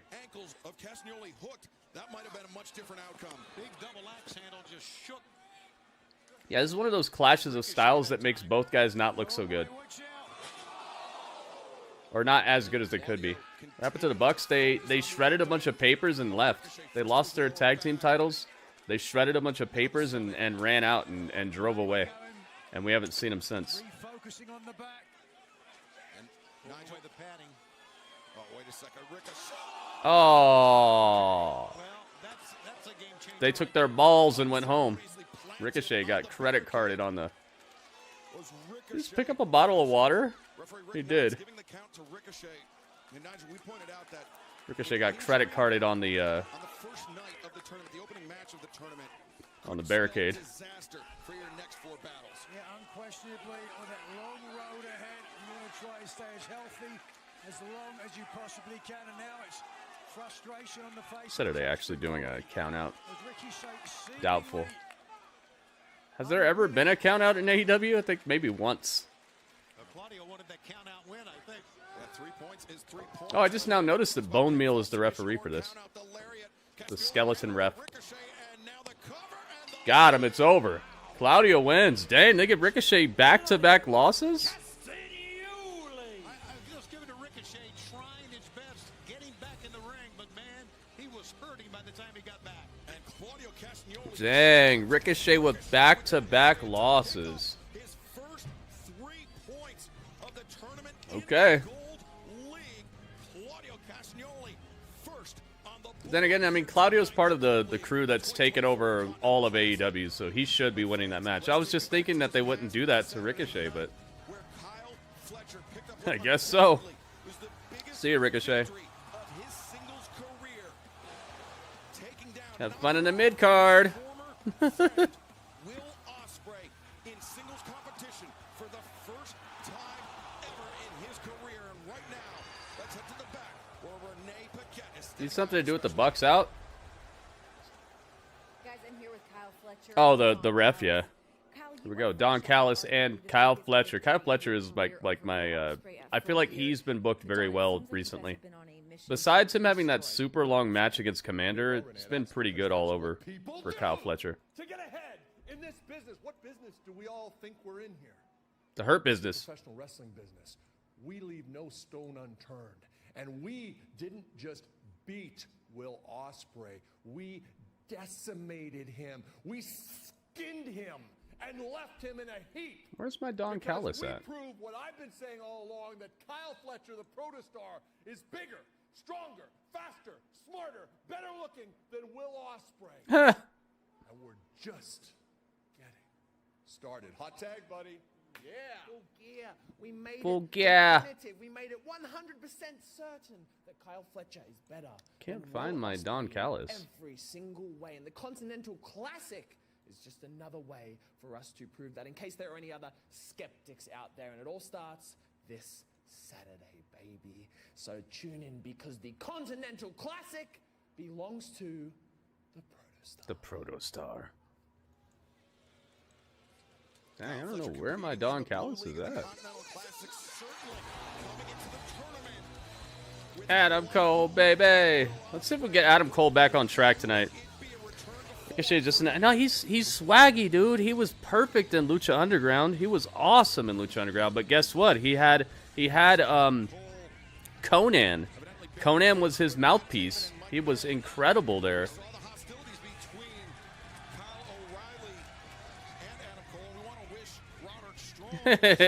Ringmaster, that ain't happening. You know that's not happening. Not happening. It's all about the boom. Adam Cole, baby. O'Reilly blames Adam for all of this. He blames him for the injury that he suffered at Full Gear Saturday night. How are these guys supposed to be good guys? They just look like bad guys, don't they?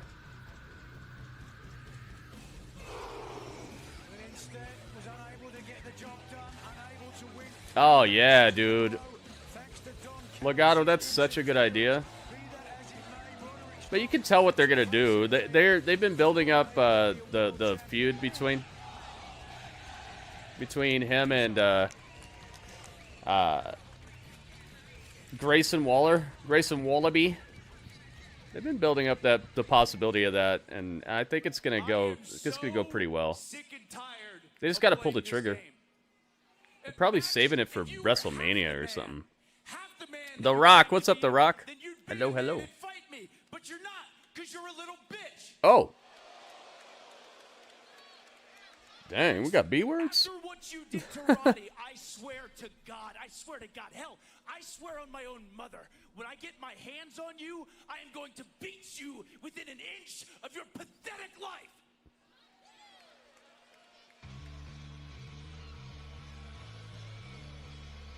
Comes Kyle O'Reilly.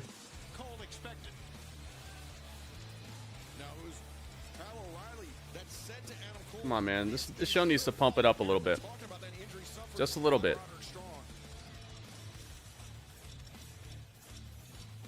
Just join them, man. Kyle, you're so complex, and it's like, it doesn't need to be all this. You fought Max, and it didn't work out. That's why we're in this situation. Let's try something a little different, huh? Let me fight Max. Oh. Because Max, I know you ain't here, Max, but if you got the guts to show up next... Stop!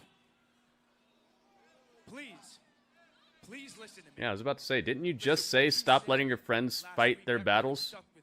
Fight his battles for him? I don't want my friends to fight my battles. Okay, I was about to say, that makes no sense. And why would he say that? He's the one who he's the one who brought that up. This isn't about you. I'm not doing this for you. Oh my goodness, dude.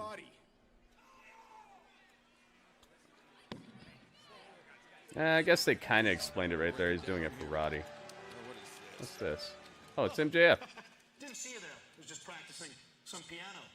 Guys, in regards to you both wanting to fight me, I've thought about it long and hard for the past 20 seconds. And I'm going to have to say no. Sorry. Actually, my mind is kind of really focused on something far more important. You see, next week is the Dynamite Dozen Battle Royal. So, as far as me dealing with you guys in the foreseeable future, all I'm thinking is, bye-bye, let me play you out.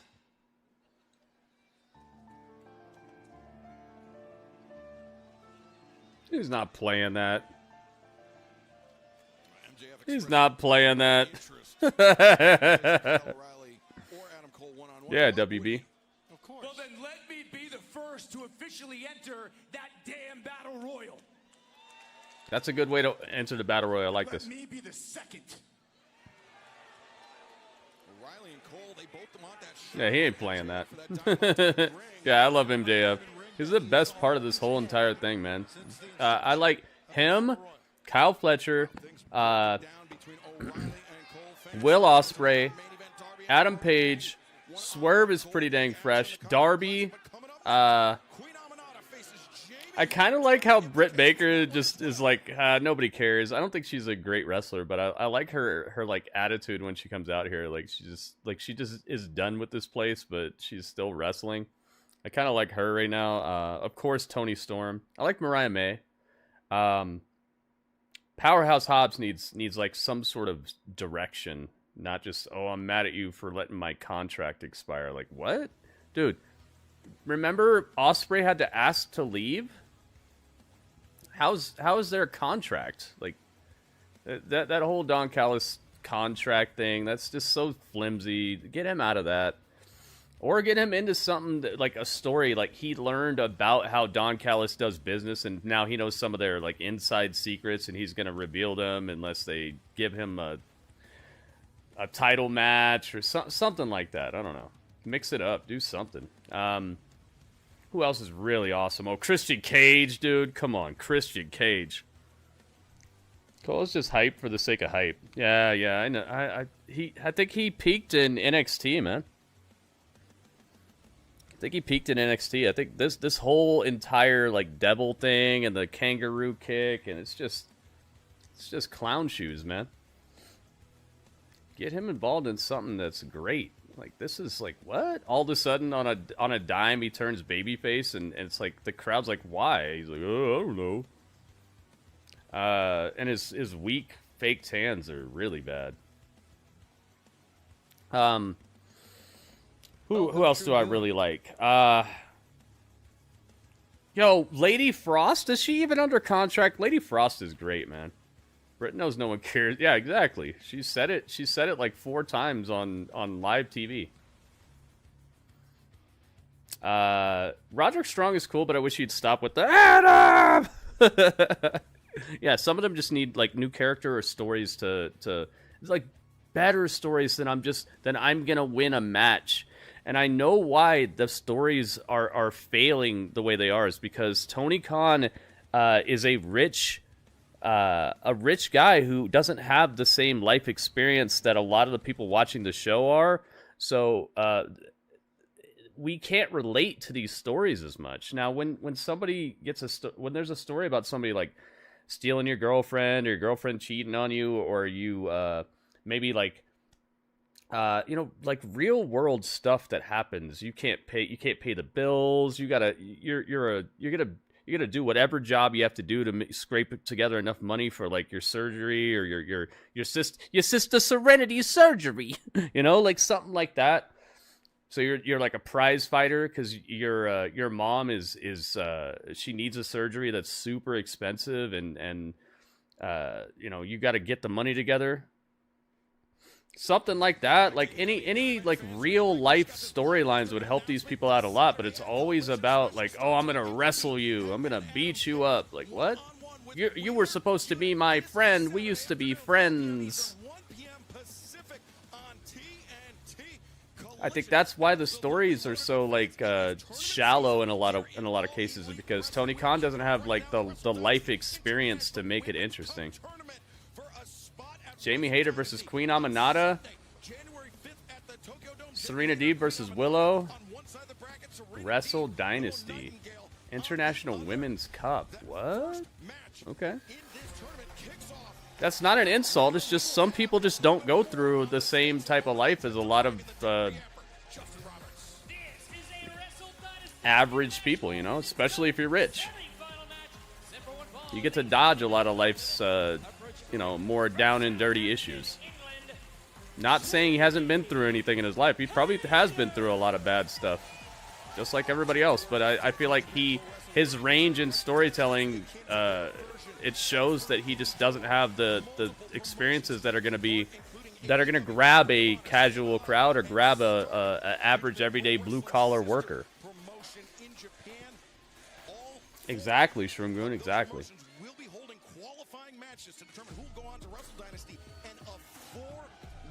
Yeah, and that's I feel like that's the root problem here, is like the average watcher of this is probably just sitting here like, dude, I've never been in a classic tournament, like we've all probably played a sport here or there and we wanted to win. Okay, so there's that, but you gotta have a little more than that.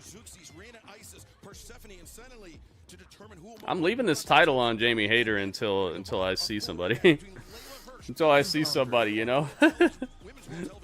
I love this picture, and I'm not taking it off her. It's Queen Aminata. Queen Aminata gonna win this match. Let's see how many likes we're at. Oh, let's move her over though. Queen Aminata gonna win this match. Certainly when it comes to strength, perhaps Aminata her match. Aminata. When it comes to experience, Jamie Hayter as a former There we go. AEW Women's Champion, a world ahead. Yeah, Jamie Hayter leagues ahead of Queen Aminata. It's all good though, man. But that's where you need help, You got to call in help when you understand that you have weaknesses in your game and you're putting out a product. You need to call in help to help you, Just like Kitchen Nightmares. What is that show about? Your restaurant starts failing in one way or another. You start losing customers, and you wonder why, but you think you're doing everything right. So you call in a guy who's done it a million times and knows what he's talking about, and he tries to tune you up. He helps you out. He gets you back on track. It just needs to call in some help, man. There's nothing. I'm not saying he needs to leave or stop booking the show or anything. It's just you need to call in some help, man. Call in Gordon Ramsay if you have to. I don't even care. I'm giving a couple more likes for the... Oh, tough. That's how it is? Oh, we're almost to 20, guys. If we can hit 20 likes, I'll start doing the predictions. Let's hit 20, guys. 20 likes. Hit up the likes. Let's see if I can find my like thing. Hader hits hard. Does she ever? We talked about Here we go. AEW and Ring of Honor's Bing. Hit the like. Bing. Hit the like. Bing. Bing, bing, bing, bing, bing. Let's get to 50 likes. That'd be cool, too. In Stardom as well. So, I mean, really, NJPW World for Wrestle Dynasty on January 5th. That is where you can... Yeah, WB. And think about that. Like, the story between Toni Storm and Mariah May was awesome, okay? I'm pretty sure everybody can see that. That story was good. But outside of that, your most compelling storyline was about a real-life injury? That's it? And that's something that wrote itself. That's something that happened on its own, you know? That's not even something that they came up with a while ago and worked it into a storyline. It's just something that really happened. They didn't even write it. Oh yeah, Swerve. But I'm talking about the women's division. But yeah, the Swerve and Hank. There's a lot of good stories on the men's side, and that's another thing that happens. That's going on with Tony is you can tell he doesn't really care about his women's division with the same enthusiasm as his men's division.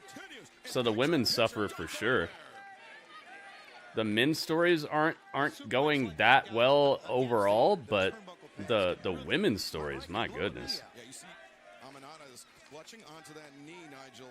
I love you, Solo. Richie. They'll get back on track, but they need a little help, man. And when you're dealing with somebody super rich, you're gonna come across a bunch of yes men, you know? There's nobody who's gonna tell him anything. He needs to do it on his own.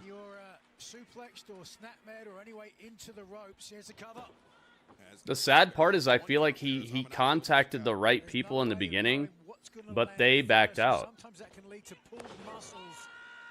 He contacted the right people to help him with this company and help him with the booking and stuff, but they backed out. They decided not to work with him. They decided, nah, man, I'm not gonna work with AEW. I'm cool, man. I feel like he contacted some people who would have kept him grounded and really added some spice and variety to this, and they just don't want to have anything to do with it. And Nigel, I mean, you could speak to this quite intimately. Coming back after a long... They'll be all right. I'm not saying it's gloom and doom. I'm just saying, like, it's obvious that they're in, like, a little cooler period, and I think the best thing for Tony Khan is for him to realize, just call in some freaking Kitchen Nightmares type of help, man. Put him on, like, a limited contract. Like, if the ratings don't improve, if the overall fan interaction and enthusiasm doesn't improve, then you just make it like a week-to-week thing, where they have this long to up your ratings and your fan interactions and the fan enthusiasm by certain metrics, and if it doesn't work, it doesn't work, dude. Jamie did a little trash talking as well. Richie's got the solos going on. That's what I would do. I'd be like, all right, you have 2 pay-per-view cycles, and if things aren't on the up and up by the end of 2 pay-per-view cycles, then, you know, best of luck on your future endeavors, man. Here's a stipend. Here's your budget. You let me know what's up. I have storylines that are already in effect, so I won't allow you to change the storylines in any, like, super ridiculous way to where you undo what I've already done, but anybody who's not in any sort of serious storyline, you got free reign to do something with them at least. Get people involved and let me know. And if it doesn't work, it doesn't work. What are you know? what are you risking? Nothing.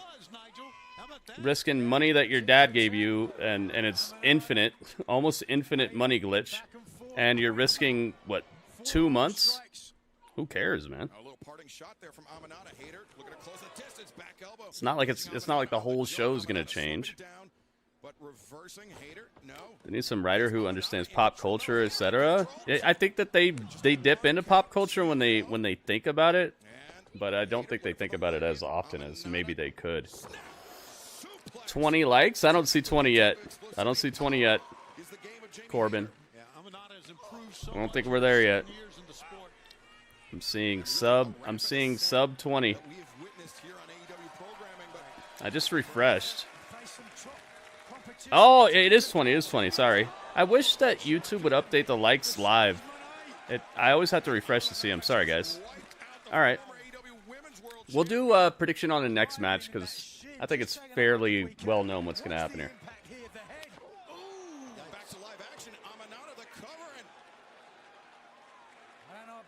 Thank you guys for the heads up. Thank you for hitting the like, guys. The sooner we hit 20, the sooner I'll do predictions whenever we're live, guys. If we hit 20, you know, even before the stream starts, then we'll be doing predictions all night. Make sure you guys enable your notifications if you're subscribed to me.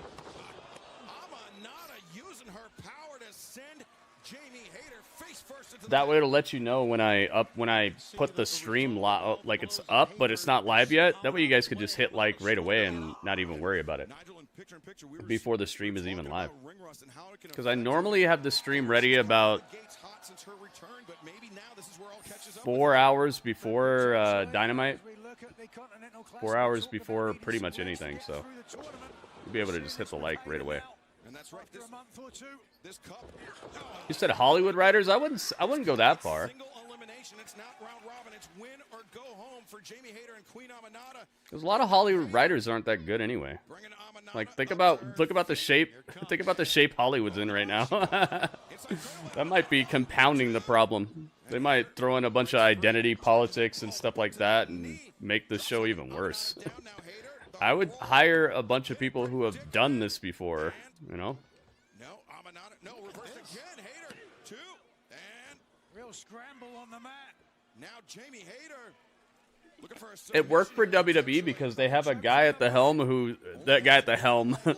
Helmsley. They have a guy at the helm who's gonna filter that stuff and make it make sense for a wrestling audience. This dude Tony Khan, I don't think he has that wherewithal yet. Jamie Hayter forced to release the hold. High boot into the face of Amanada. Hayter. I don't think he knows how to filter a Hollywood-based storyline into like a wrestling sphere, you know? Undaunted. Boom, the lariat. Hayter wipes her out. Is that Haterade? Yeah, that's Haterade. Jamie Hayter wins. So I'm calling someone like Jim Cornette, Eric Bischoff, or Dixie Carter. Dixie Carter. Yo, Raw Apollo, what's up, man? Yo, Raw Apollo's on the YouTube side of things. How you doing, man? Yo, we're gonna put this. Is this the real Raw Apollo? Raw Apollo, tell me something right now that'll let me know that you're the real Raw Apollo. Give me like a fact about the stream or something. That way I know it's really you. Jamie Hayter wins. Uh-oh, lights went out. You had to know this was coming. It's going to be Gulia. Uh-oh. Look out behind you. We've seen Julia Hart recently interrupting Jamie Hayter, but Gulia. No, it's not Gulia, it's Julia. Gulia's on NXT right now.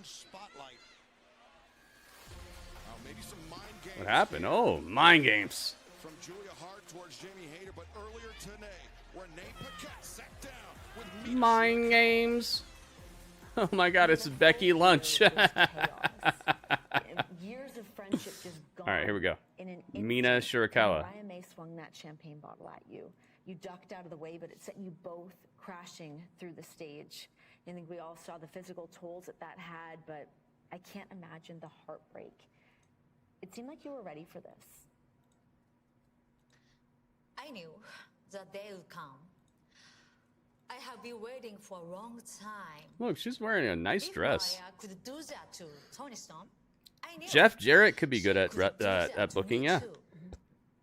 You said don't hire Russo, Cornette. Oh, you said don't hire Cornette, Bischoff, or Dixie Carter. You got me laughing so hard, man. This is the real. What do you want for lunch? Beku lunch. She is so selfish. She has to kill anyone who gets close to her.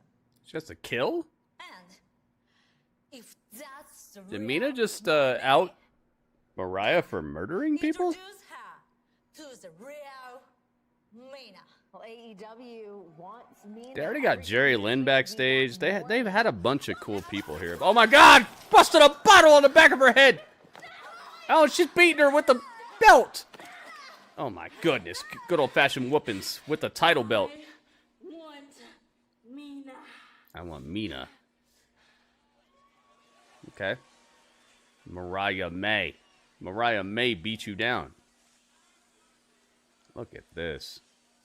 Well, after that was filmed, Dang. Shirakawa got prompt medical attention. She was cleared for Winter is Coming up in 2 weeks in Kansas City, Missouri. Why did Mina Shirakawa will challenge Mariah AEW Women's World Championship. Why did they play a pre-taped beatdown and then have a graphic ready for it and save it for what 75% of the way through the show or something like that? 80% of the way through the show? Why, dude? If your world champion is beating someone up, you should just put that like live on, not live, but like right away put it on Twitter and be like, oh my God, this happened, this just happened. Why are you waiting for like most of your show to even reveal it, and then you already have a match made? That makes it seem so fake. What is going on, man?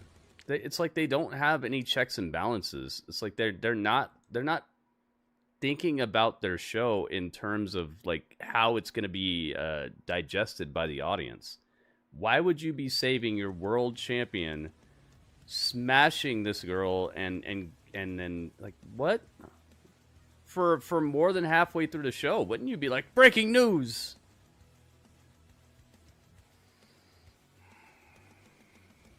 Ugh. Which AEW woman besides Serena Deeb do I think should be pushed in NXT? Would be pushed or could be pushed? Oh, could be pushed. Okay. Julia Hart for sure. Julia Hart is money. Sky Blue, they could definitely get they got a couple thirsty fans in NXT, I think. Plus, they have like one of the prettiest women's divisions in my eyes. I think Sky Blue could fit right in. Who else? Brett Baker. I could see Brett Baker really being like the next coming of the. Remember when like Charlotte was in NXT and Bayley and stuff like that? I think Brett Baker could be like the next evolution of the women's division in NXT.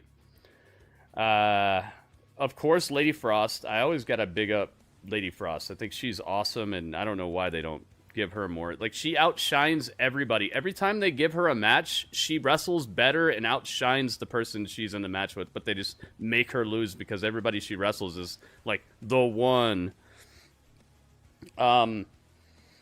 Who else? There's a couple of good ladies here. I'm not sure Queen Aminata would work, but it maybe.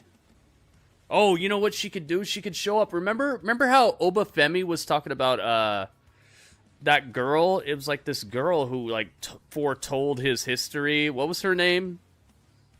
It was like Queen Bashemba or something like that. I forget what the name of her was. She could be the one he was talking about. She could show up in NXT and be paired with Obafemi, and they could just rock fools. I'm down with that. Remember he was talking about this like girl who was like a fortune teller who like foretold his destruction of everybody. Make that be Queen Aminata, and I'm down with it right out the gates. Absolutely. Group hug.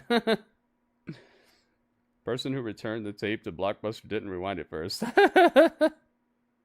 I kind of wish that, I mean, I hear so much about how good Ember Moon's run is going, and maybe I wouldn't tug her up out of there. I'd just probably leave her right there. It seems like it's working just fine. I'd probably leave that.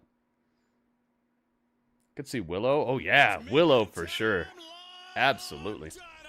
Dude, what has happened to Excalibur recently? In the last couple of minutes, Excalibur has like gone through the roof in his weird like fake enthusiasm. Is a Gold League match in the Continental Classic tournament set for one fall with a 20-minute time limit.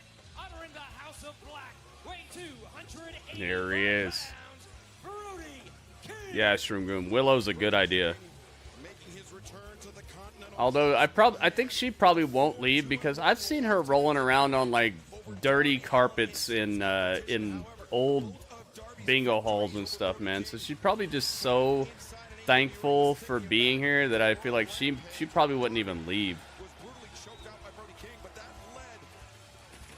That's one thing Tony Khan has really going for him is he's hired some really good wrestlers who really never had a taste at a big time, and now they're getting paid like crazy, and some of them are looking like stars over here. I think there's some people who will just ride or die for AEW forever. She might be one of them. I don't think she'll leave. And that's good for her. I mean, if she's happy here, then that's fine. But I think she could be awesome in NXT and the main roster eventually. Look out behind you, Brody. He's right there. This guy is the man. I love Darby so much. Pillman, yeah. Pillman's wrestling all the time. He wrestles like every other week on NXT. He's got a really cool storyline going on right now where he's saying he doesn't want to be anything like his father, and he's trying to like not be heelish. He's getting opportunities to do heel things, but he's like, nah. And it's kind of costing him. And he also recently had a run-in with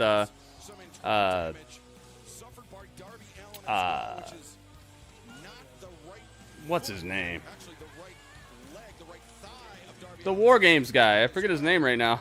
What the heck is the name of this guy? The guy who says War Games. He was part of the Blackpool Combat Club. He was like the reason they named it the Blackpool. William Regal. Yeah, thank you. William Regal. He recently had a run-in with William Regal, and he was on his side against his own son. It was cool, man. Yeah, Lexus King is doing great things. Pillman Jr. Dude, I'm trying to see this match. I love Darby, dude. Darby's one of my favorites for sure.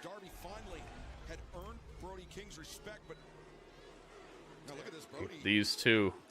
It's the handshake. He's like, come on, man. I ain't gonna shake his hand. Here we go. Oh, yeah. Predictions. All right, here we go. Who wins? Who will win? Thank you guys for 20 likes. Claudio Castagnoli picking up the first 3 points in this block with his victory over Ricochet earlier tonight. Darby, as Taz says it. Darby is free. Darby. One adjective you could use. And I think that slap to the face gotta be it. Okay, here we go. Predictions are open, guys. On YouTube. Let's get the predictions open on Twitch. Thank you guys very much for being part of this. Let's do it. Darby is free. Gave him a sock. Yo, hey. Brody's going to give him a sock for sure, dude. Darby is free, dude. He's going to be free of a couple teeth. Or some blood. The chop to the chest. Brody King just imposing his will on Darby Allin here in the early goings. Yeah, another way to say it is ragdolling him, and that's exactly what he's doing. I mean, all right, predictions are open on Twitch as well, guys. Let's find out. Who do you got? 100% says Brody right now on YouTube. Darby is not pain-free. Yeah, William Regal. This is exactly what I'm talking about. Tony living through wrestlers. Yes, Shroomgoon. This is a prime example. Although Darby has been catching losses versus bigger athletes recently. I must give it to Tony for that. He's actually letting his smaller little proxy wrestlers lose matches recently. I mean, you know, we say that every match for Darby Allin is like a car crash. He was in a literal car crash Saturday, and now, once again, a metaphorical car crash. Maybe he's loosening up a little bit with his overzealous support of these small little dudes. Nothing wrong with the David and Goliath story, but you can't have David be the overpowering guy for 99% of his career and then run into Goliath and then win that match too, you know? You can't have that. David needs to be an underdog. That's what makes that story memorable. That's what's made that story a well-known and well-recited situation for 2,000 years or more, you know? There's a reason that story hits home. It's because the underdog status is very, very deep there. It's not just all of a sudden David has won 2,000 matches and Goliath is just some dude. Yeah, Goliath catches 25 losses before he fights David. That story nobody would even know about Goliath or David. I just have to wonder that, you know, Darby is on the forefront. Aren't they 1-1? Yeah, they're very comparable. I just wonder, I think you talked about it right at the beginning. Who won on the girls' side?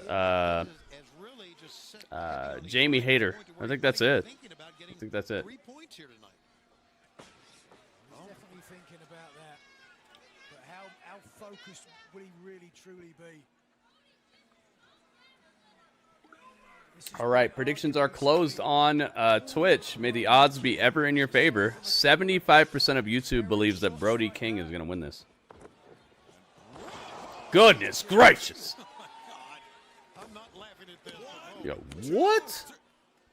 You saw this crazy, like, boss man slam? Brody man slam. Holy moly. This dude Darby, he probably tells everybody, yeah, just do it. And they're like, okay, so how hard can I go, man? I've seen your matches. How hard can I go? He's just like, just do it. He's got a Nike logo tattooed on his freaking spinal cord. Oh, slap the ring post did Brody King. Think of get commercials? Yeah. Oh, yeah. On Netflix, WWE, yeah, we'll get commercials. But I think that maybe they'll introduce like a tier, kind of like Peacock, where you can get like the commercials taken out. Oh my God! You broke the camera? What happened? I saw a green screen for a second. I think that they will do commercials, but I think you'll be able to like delete the commercials for like a separate price, how it is on Peacock right now.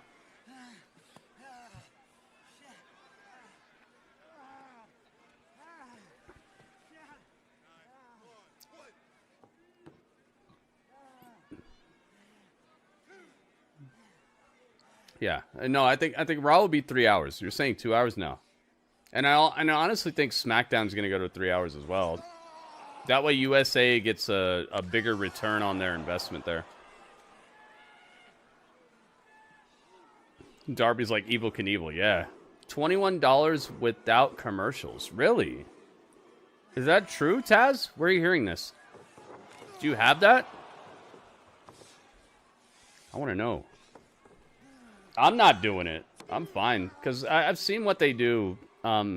Normally the stuff they do during commercials is stuff that doesn't really impact the show too much, so you're not really missing a lot. I'm fine with just paying the $6 and something cents. It's the premium plan. Okay. You have it. Okay. Thank you for the info. Nice to meet you. Vimpando Grid. But yeah, I'm cool. Yo, the commentary crew just got bored or something. You hear this? The commentary crew got bored. They're just not even talking about the match at all. I know it's probably supposed to be like Oh, there we go. There we go. Okay. Okay. They lost audio. I was like, what happened? They just forgot.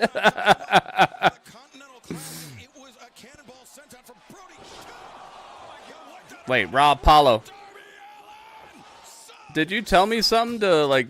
I'm hoping it's someone like Starlight Kid or Malka from Stardom, who the Stardom representative. Oh, okay, okay.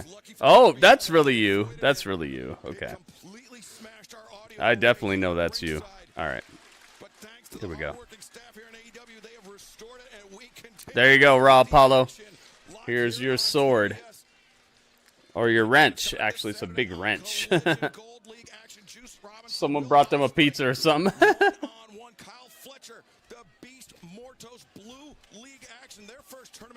I wonder who's going to win that.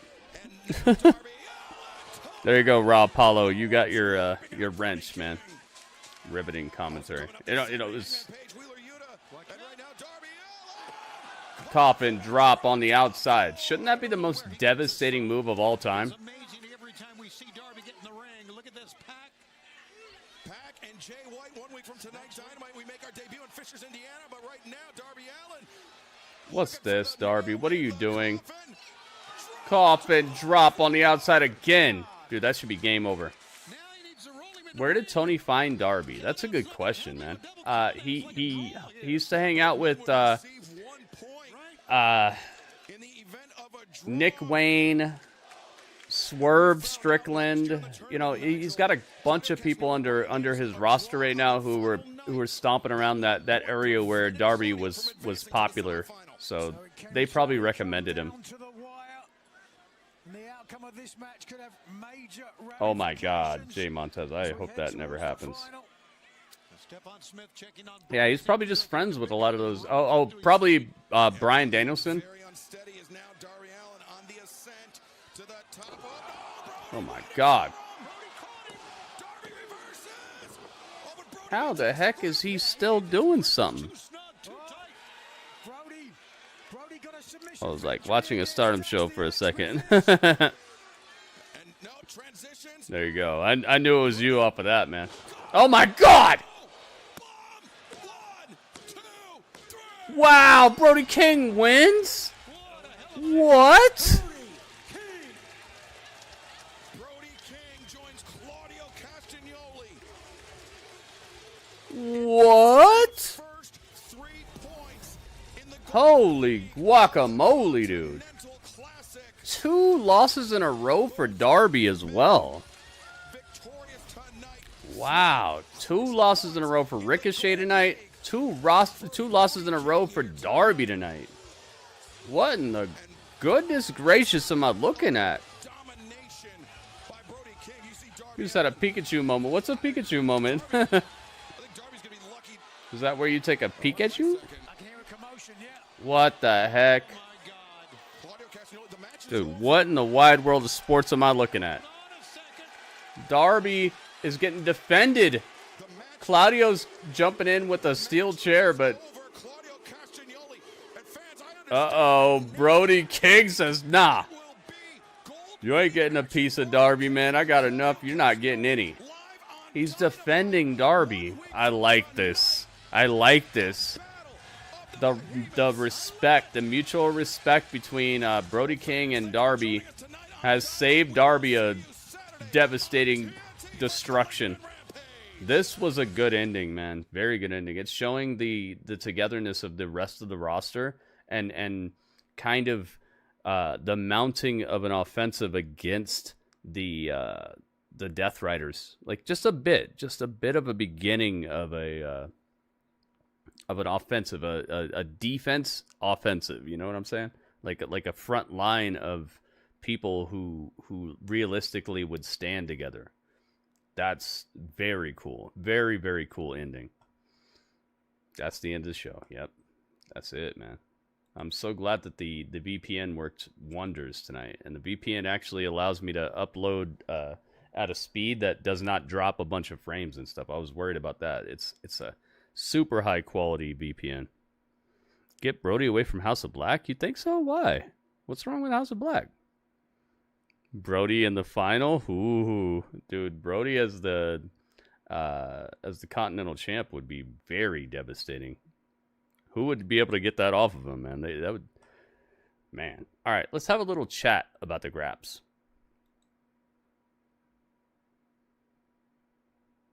Here we are. Time to chat about the Graps, guys.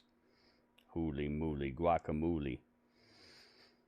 Brody as a single guy could go a long way. Yeah, I do see that. I'm not saying that it's. I'm not saying that that's a bad idea. I'm just saying, like, you think the House of Black sucks or something? Like, what's wrong? I just think they've been booked wackily, and I think that sadly, what I said sucked made it very apparent that it does.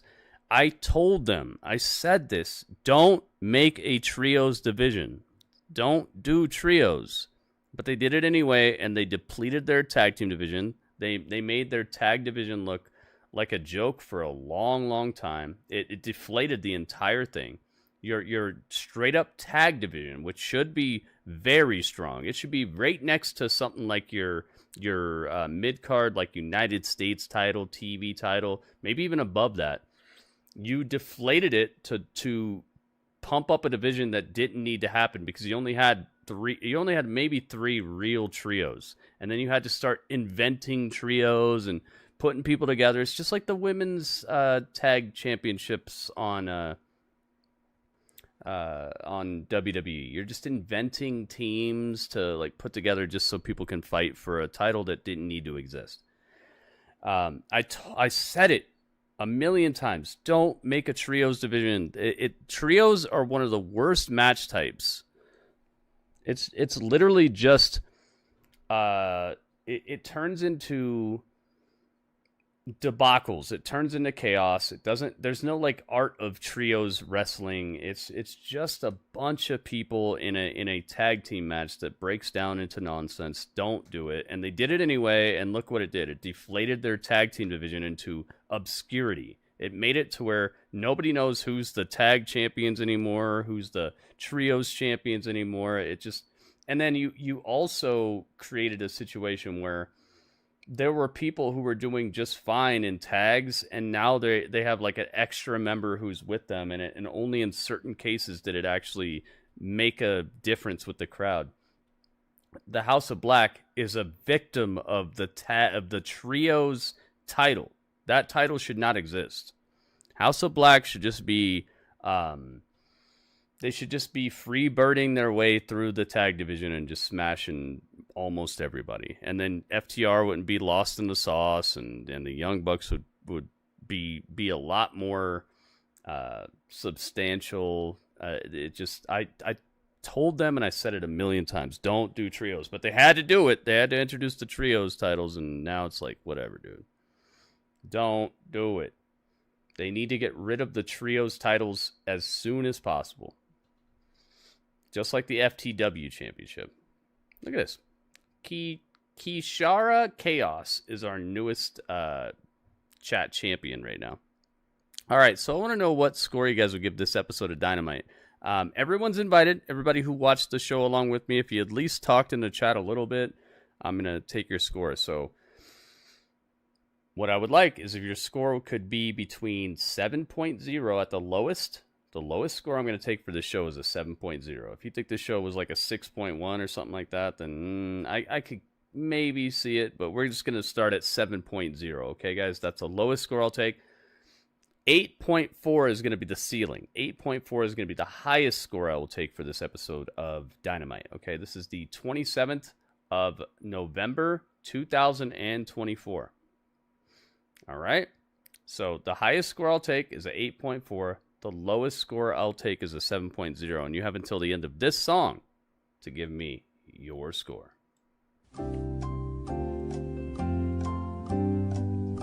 Better than last week for sure. This was better than the go-home show for the pay-per-view. Absolutely.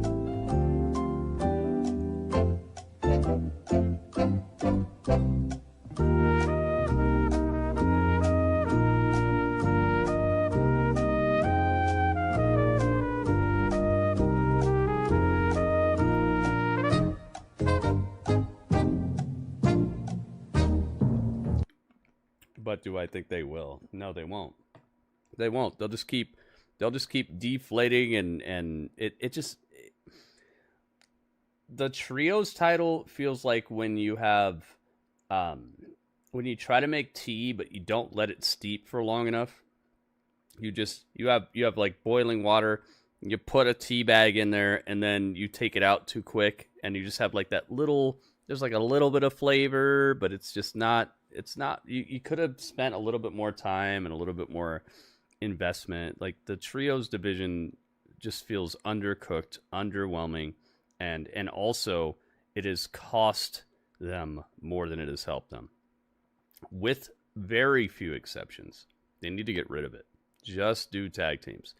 Just regular, straight up 2-on-2, man. There's an art to that. There's a very, very good art to that. And until you have a legitimate... Because the Hurt Business is just going to take that. You know, it's over. Just let the Hurt Business take it and just break it or something. Let the Hurt Business win the trios titles, and they decide that it's gone. They just retire it. Because they're like, there's no money in this. Just let the Hurt Syndicate take the trios titles and just throw them in the trash. Do it. Yeah, just put your score one time, guys. I'll read it. Don't put it multiple times, guys. You're gonna mess up the sauce. All right, here we go.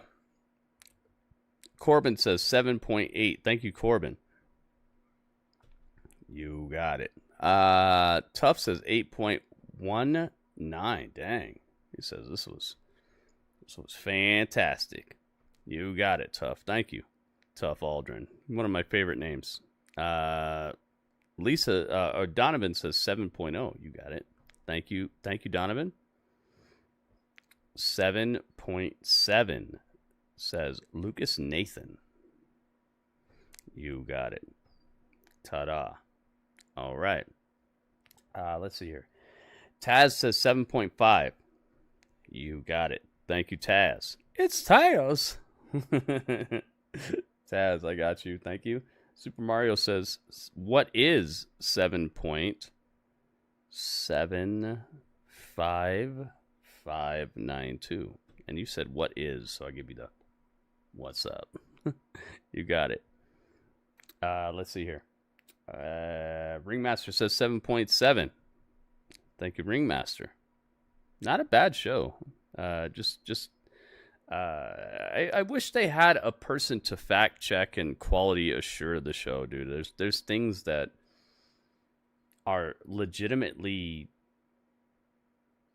immersion breaking that keep happening on these shows. They're not thinking about the viewer. You can tell they're not thinking about that. Couldn't post for some reason. I see you, Nate. What's up, man? All right. Plus, Jay Montez says 7.99998. It's a very particular score you got there, Jay Montez. Are you trying to make it difficult for me or what? Thank you, Jay Montez. Ryan says 7.778. I see people just trying to give me a bunch of things to type. Thank you, Ryan. Strange says 7.75592. You got it. Thank you, Strange. Shroomgoon says 7.75. Oh, I got to pay out the prediction. Thank you, Shroomgoon. Thank you, Strange. All right, hang on. Let me pay out this prediction real quick. Brody wins 98 to 2. Dang. Most of Twitch was like, yo, it's over. You got it. All right. Where are we at? 7.75. Thank you, Shroomgoon. WB says 7.82. You got it. 7.82. Ta-da. Thank you. Thank you, WB. Alice says 7.7. Dang, even with your guy on here? Even with Bobby Lashley? Thank you, Alice. And that's that. Show was like butter toast. Wait, what? Highest score I gave a Dynamite. I see you. They need a final arrangement of the show producer. Exactly. They need me. They need me to like look over what they're planning to do and be like, oh, you probably shouldn't have Chris Jericho sitting at a table smiling after your kidnapping angle where a guy's left beaten in a chair in a warehouse. Probably shouldn't do that right after that. You know, like there's just things that are not flowing correctly, and the show is taking an absolute hit in terms of like the way it's coming off. It's almost like the guy running the show doesn't have real emotions, and it's almost like the guy commentating on everything doesn't have real emotions. It's almost like the two figureheads of everything that gets audibly heard and visually seen don't really have emotions, so they don't emotionally understand how these segments are fitting together. They're just like, whatever, it'll be cool. Yeah, sure it will. It'll be cool, but it won't work the way that it should. Just gotta move things around a little bit, man. I'm not saying take the whole show apart and don't do anything. I'm saying think about it, man. Think about it. So my score for this show is going to be a 7.5. I wouldn't recommend for someone to sit down and watch this entire show. I don't think that Ring of Honor title matches should be on Dynamite at all. Just putting it out there. I don't think Ring of Honor title matches should be on Dynamite at all. All right? If Jericho's so epic and he's such a draw, leave that on Ring of Honor. Plus, I'm not trying to sit here and watch a 15-minute slap fest. I knew it was going to be that, and that's exactly what it was. It was not a wrestling match. It was just a slap fest, and I don't care if he bled. Like, that doesn't make up for the fact that this was not a good wrestling match. This was not a fun match. It was, you know, I guess I could respect it as like a display of perseverance, but it's just not. Don't put it on this show, dude. Put it on Ring of Honor if it's that hype. Okay? If it's that hype, maybe I get some subscription out of it, right? But the reason they didn't is because they won't get subscriptions out of it. They know it. Tony knows it. It's like he already knows this is not going to move the needle. So why is it on your main show? If it was going to move the needle, put it on a show where people have to pay for it. Don't put it on Dynamite. I'm not trying to see that. And if it's that great, people should have to pay for it, right? But no, it's not. It's not that great, and he knows people won't pay for it, and that's why I don't want it on this show, because it's both of those things. It's not that great, and people won't pay for it. Stop putting Ring of Honor title matches on Dynamite, okay? If it's that good, put it on the show that it's supposed to be on and make people pay for it. Nobody's going to pay for Jericho versus Ishii 2. And you knew it. That's why you put it on free TV. So stop me when I'm telling lies. All right. So anyway, I love that they started the Continental Classic tonight. I think that every match had prestige to it. I love that this exists. This was a great idea by Tony Khan to start the to make a tournament for a title like that. I wish we would have seen Okada though. I wish Okada would have been sitting there watching each match.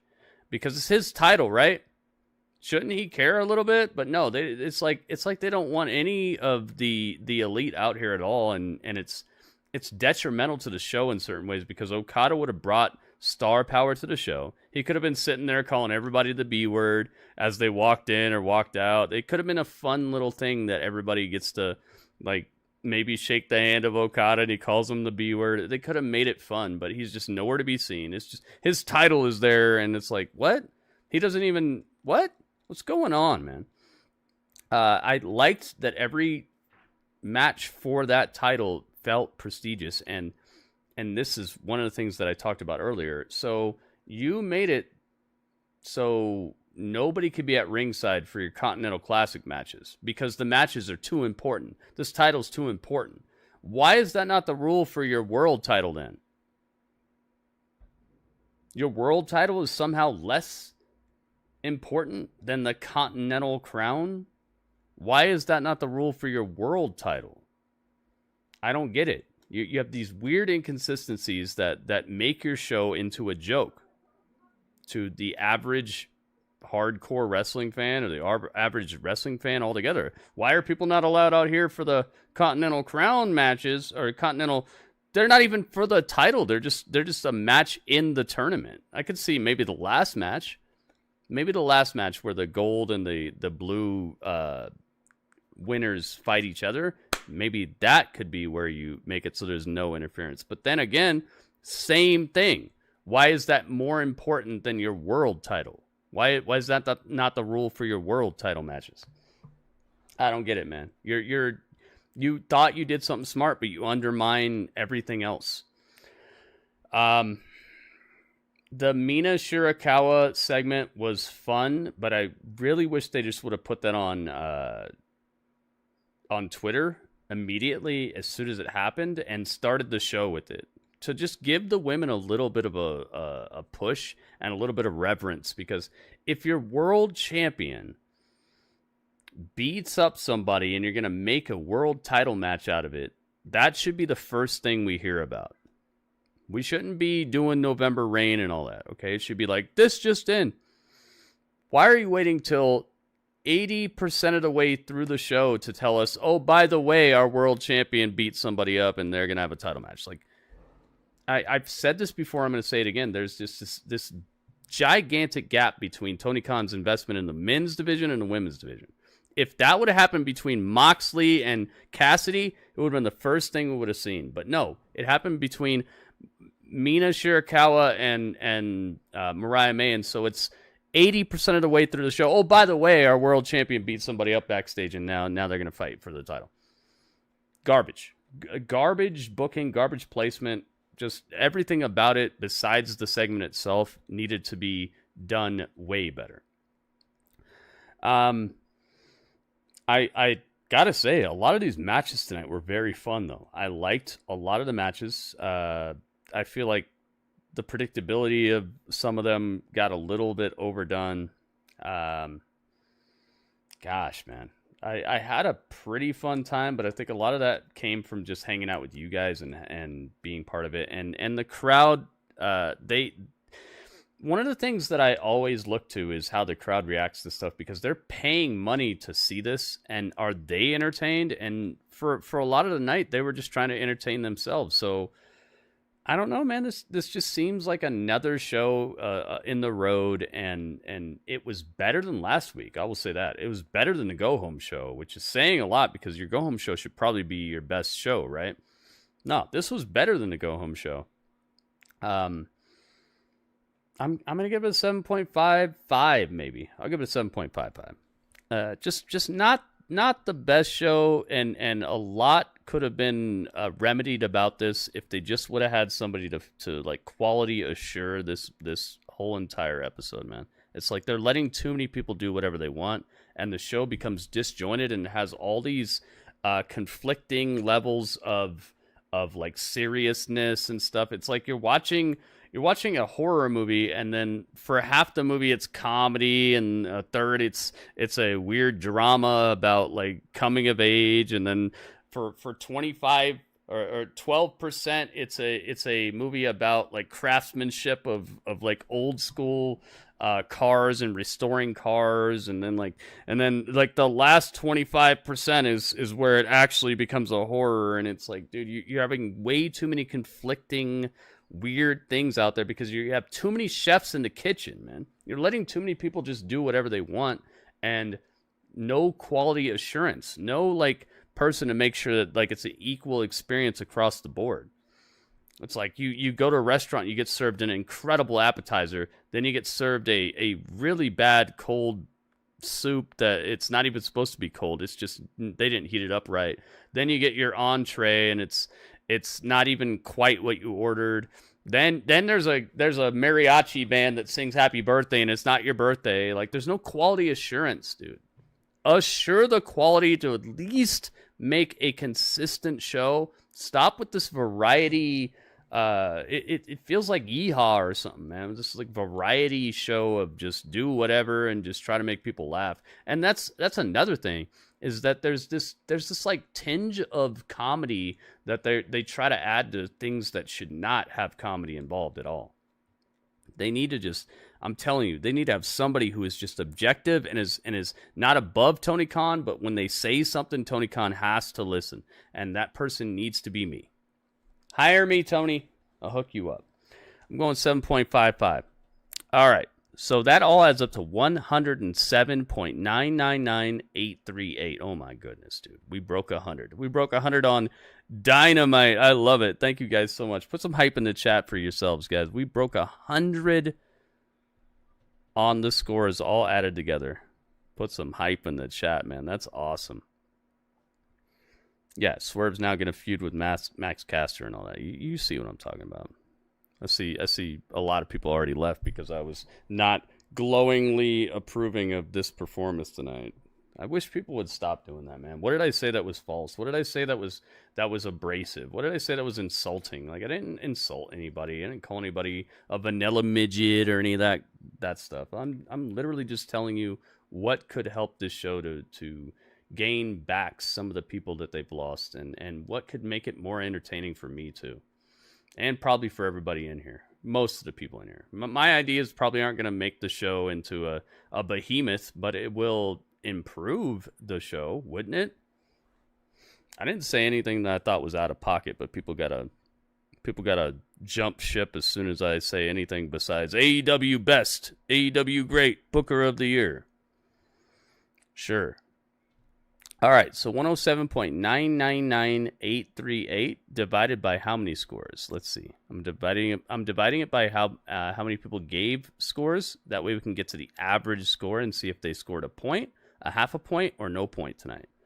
So 1, 2, 3, 4, 5, 6, 7, 8, 9, 10, 11, 12, 13, 14 scores, I believe. 1, 2. I'm going to recount them one more time. 1, 2, 3, 4, 5, 6,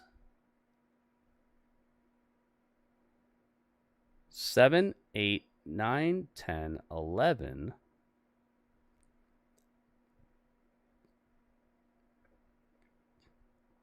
12, 13, 14. Yeah, divided by 14. All right, let's go. Divided by 14 equals 7.71. Oh, 7.71. 4274142857 In other words, they got a half a point for this episode, which I feel is fair and square. Honestly, I feel like that's exactly what this show deserves tonight. Let's go. There we go. Puts Dynamite at 15 points for the season, man. Good scoring here. And that's their last score. That's their last score for the season, because this season ends after Survivor Series goes off the air. Okay? After Survivor Series goes off the air this Saturday and we score Survivor Series, we will know who's winning the season. Right now, NXT is at 18 points overall. Raw's at 18.5. SmackDown's at 17.5, and if both SmackDown, if SmackDown scores a point, they'll be tied with Raw, and then Survivor Series will make them tied all across the board. So it'll be a tiebreaker. We'll have a tiebreaker the very next episode. That's how we do it. When there's a tie at the end of the season, it comes down to the overall score of the next show. So if Raw gets like an average of 7 point, like if everybody comes in here and they score the show on Raw as 7.6, and then SmackDown that same week gets a 7.7, that means SmackDown wins the season. If we have to have a tiebreaker, we will. We'll see. But we'll be handing out the gold, silver, and bronze trophies for this season, and then we'll reset everybody's points. NXT, Dynamite, Collision, Power, and Raw and SmackDown. And we'll see if Collision is going to stick around. We'll see, because if it's going to continue being this like island of Commander and Hologram and Beast Mortos and just a dead land of the actual storylines that Tony Khan really cares about, then we'll probably just broom it, and we might put like maybe NWA Power, maybe MLW, now that they're doing more shows for free on YouTube, things that I can actually watch. We'll have a conversation about what's going to go in Collision slot if the end of this season does not, pan out for them. They've done a pretty okay job, but that show is, you know what I'm talking about. If you watch that show, you know exactly what I'm talking about. It's just a show for people who want to watch wrestling. It's not a show that really has paid dividends to watch when it comes to these storylines and the people who are actually getting pushes and stuff like that. It's just this like island of wrestlers that Tony is like, oh, okay, now I got another show. Let me get these other guys out here. Not a bad thing, not something that I'm opposed to, but just I want something that matters and is entertaining, not just something that's entertaining. Okay, so we'll see. Collision could, if they score very well, their next episode and all that, then maybe we'll reconsider. But for now, I'm kind of thinking that we're gonna put something else in that slot. We shall see. Either way, thank you guys so much for your scores. Thank you for being part of my my dream that I run here every single day, with streaming, with talking about wrestling, with including you guys' opinions and your scores and things. It's not your average wrestling show. It's not your average review show where only one guy gets an opinion. Everybody's opinion matters here, and it matters equally. My score mattered as much as everybody in here. I didn't make my score matter more or less than yours. My score was just, all accounted for was one score. Everybody else in here was the other 13 scores that gave us the average. So thank you guys so much, and I hope that you appreciate that, because it's not something that most people do. Most people's review shows are just about their opinion, and that's it. Thank you guys so much. If you're on YouTube, let's get on over to my Twitch channel, okay? What show wins gritty ratings? I mean, in views? Dynamite actually does pretty well. A lot of AEW does pretty well. It's a toss-up. Obviously, WWE is very popular right now, so I get viewers off of that. But as a whole, Dynamite gets a lot more interaction than your average like NXT and stuff like that. So I mean, overall, it's cool. It's fun. And I wouldn't say that one show really gets more or less. NXT does have a little lesser of an impact to my viewership, but some of that has to do with that I stream it on my other YouTube channel, so I don't have as much of a footprint or as many subscribers and stuff. And plus, YouTube probably doesn't push it as much as my main channel here. So there's probably that too. There's a lot to it, man. Who knows?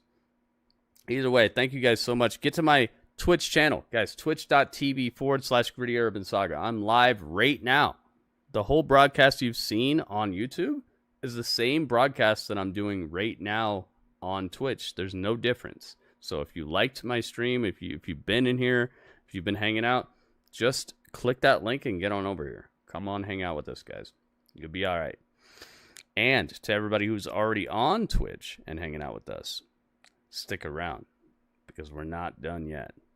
But you know what? You know what that was? That was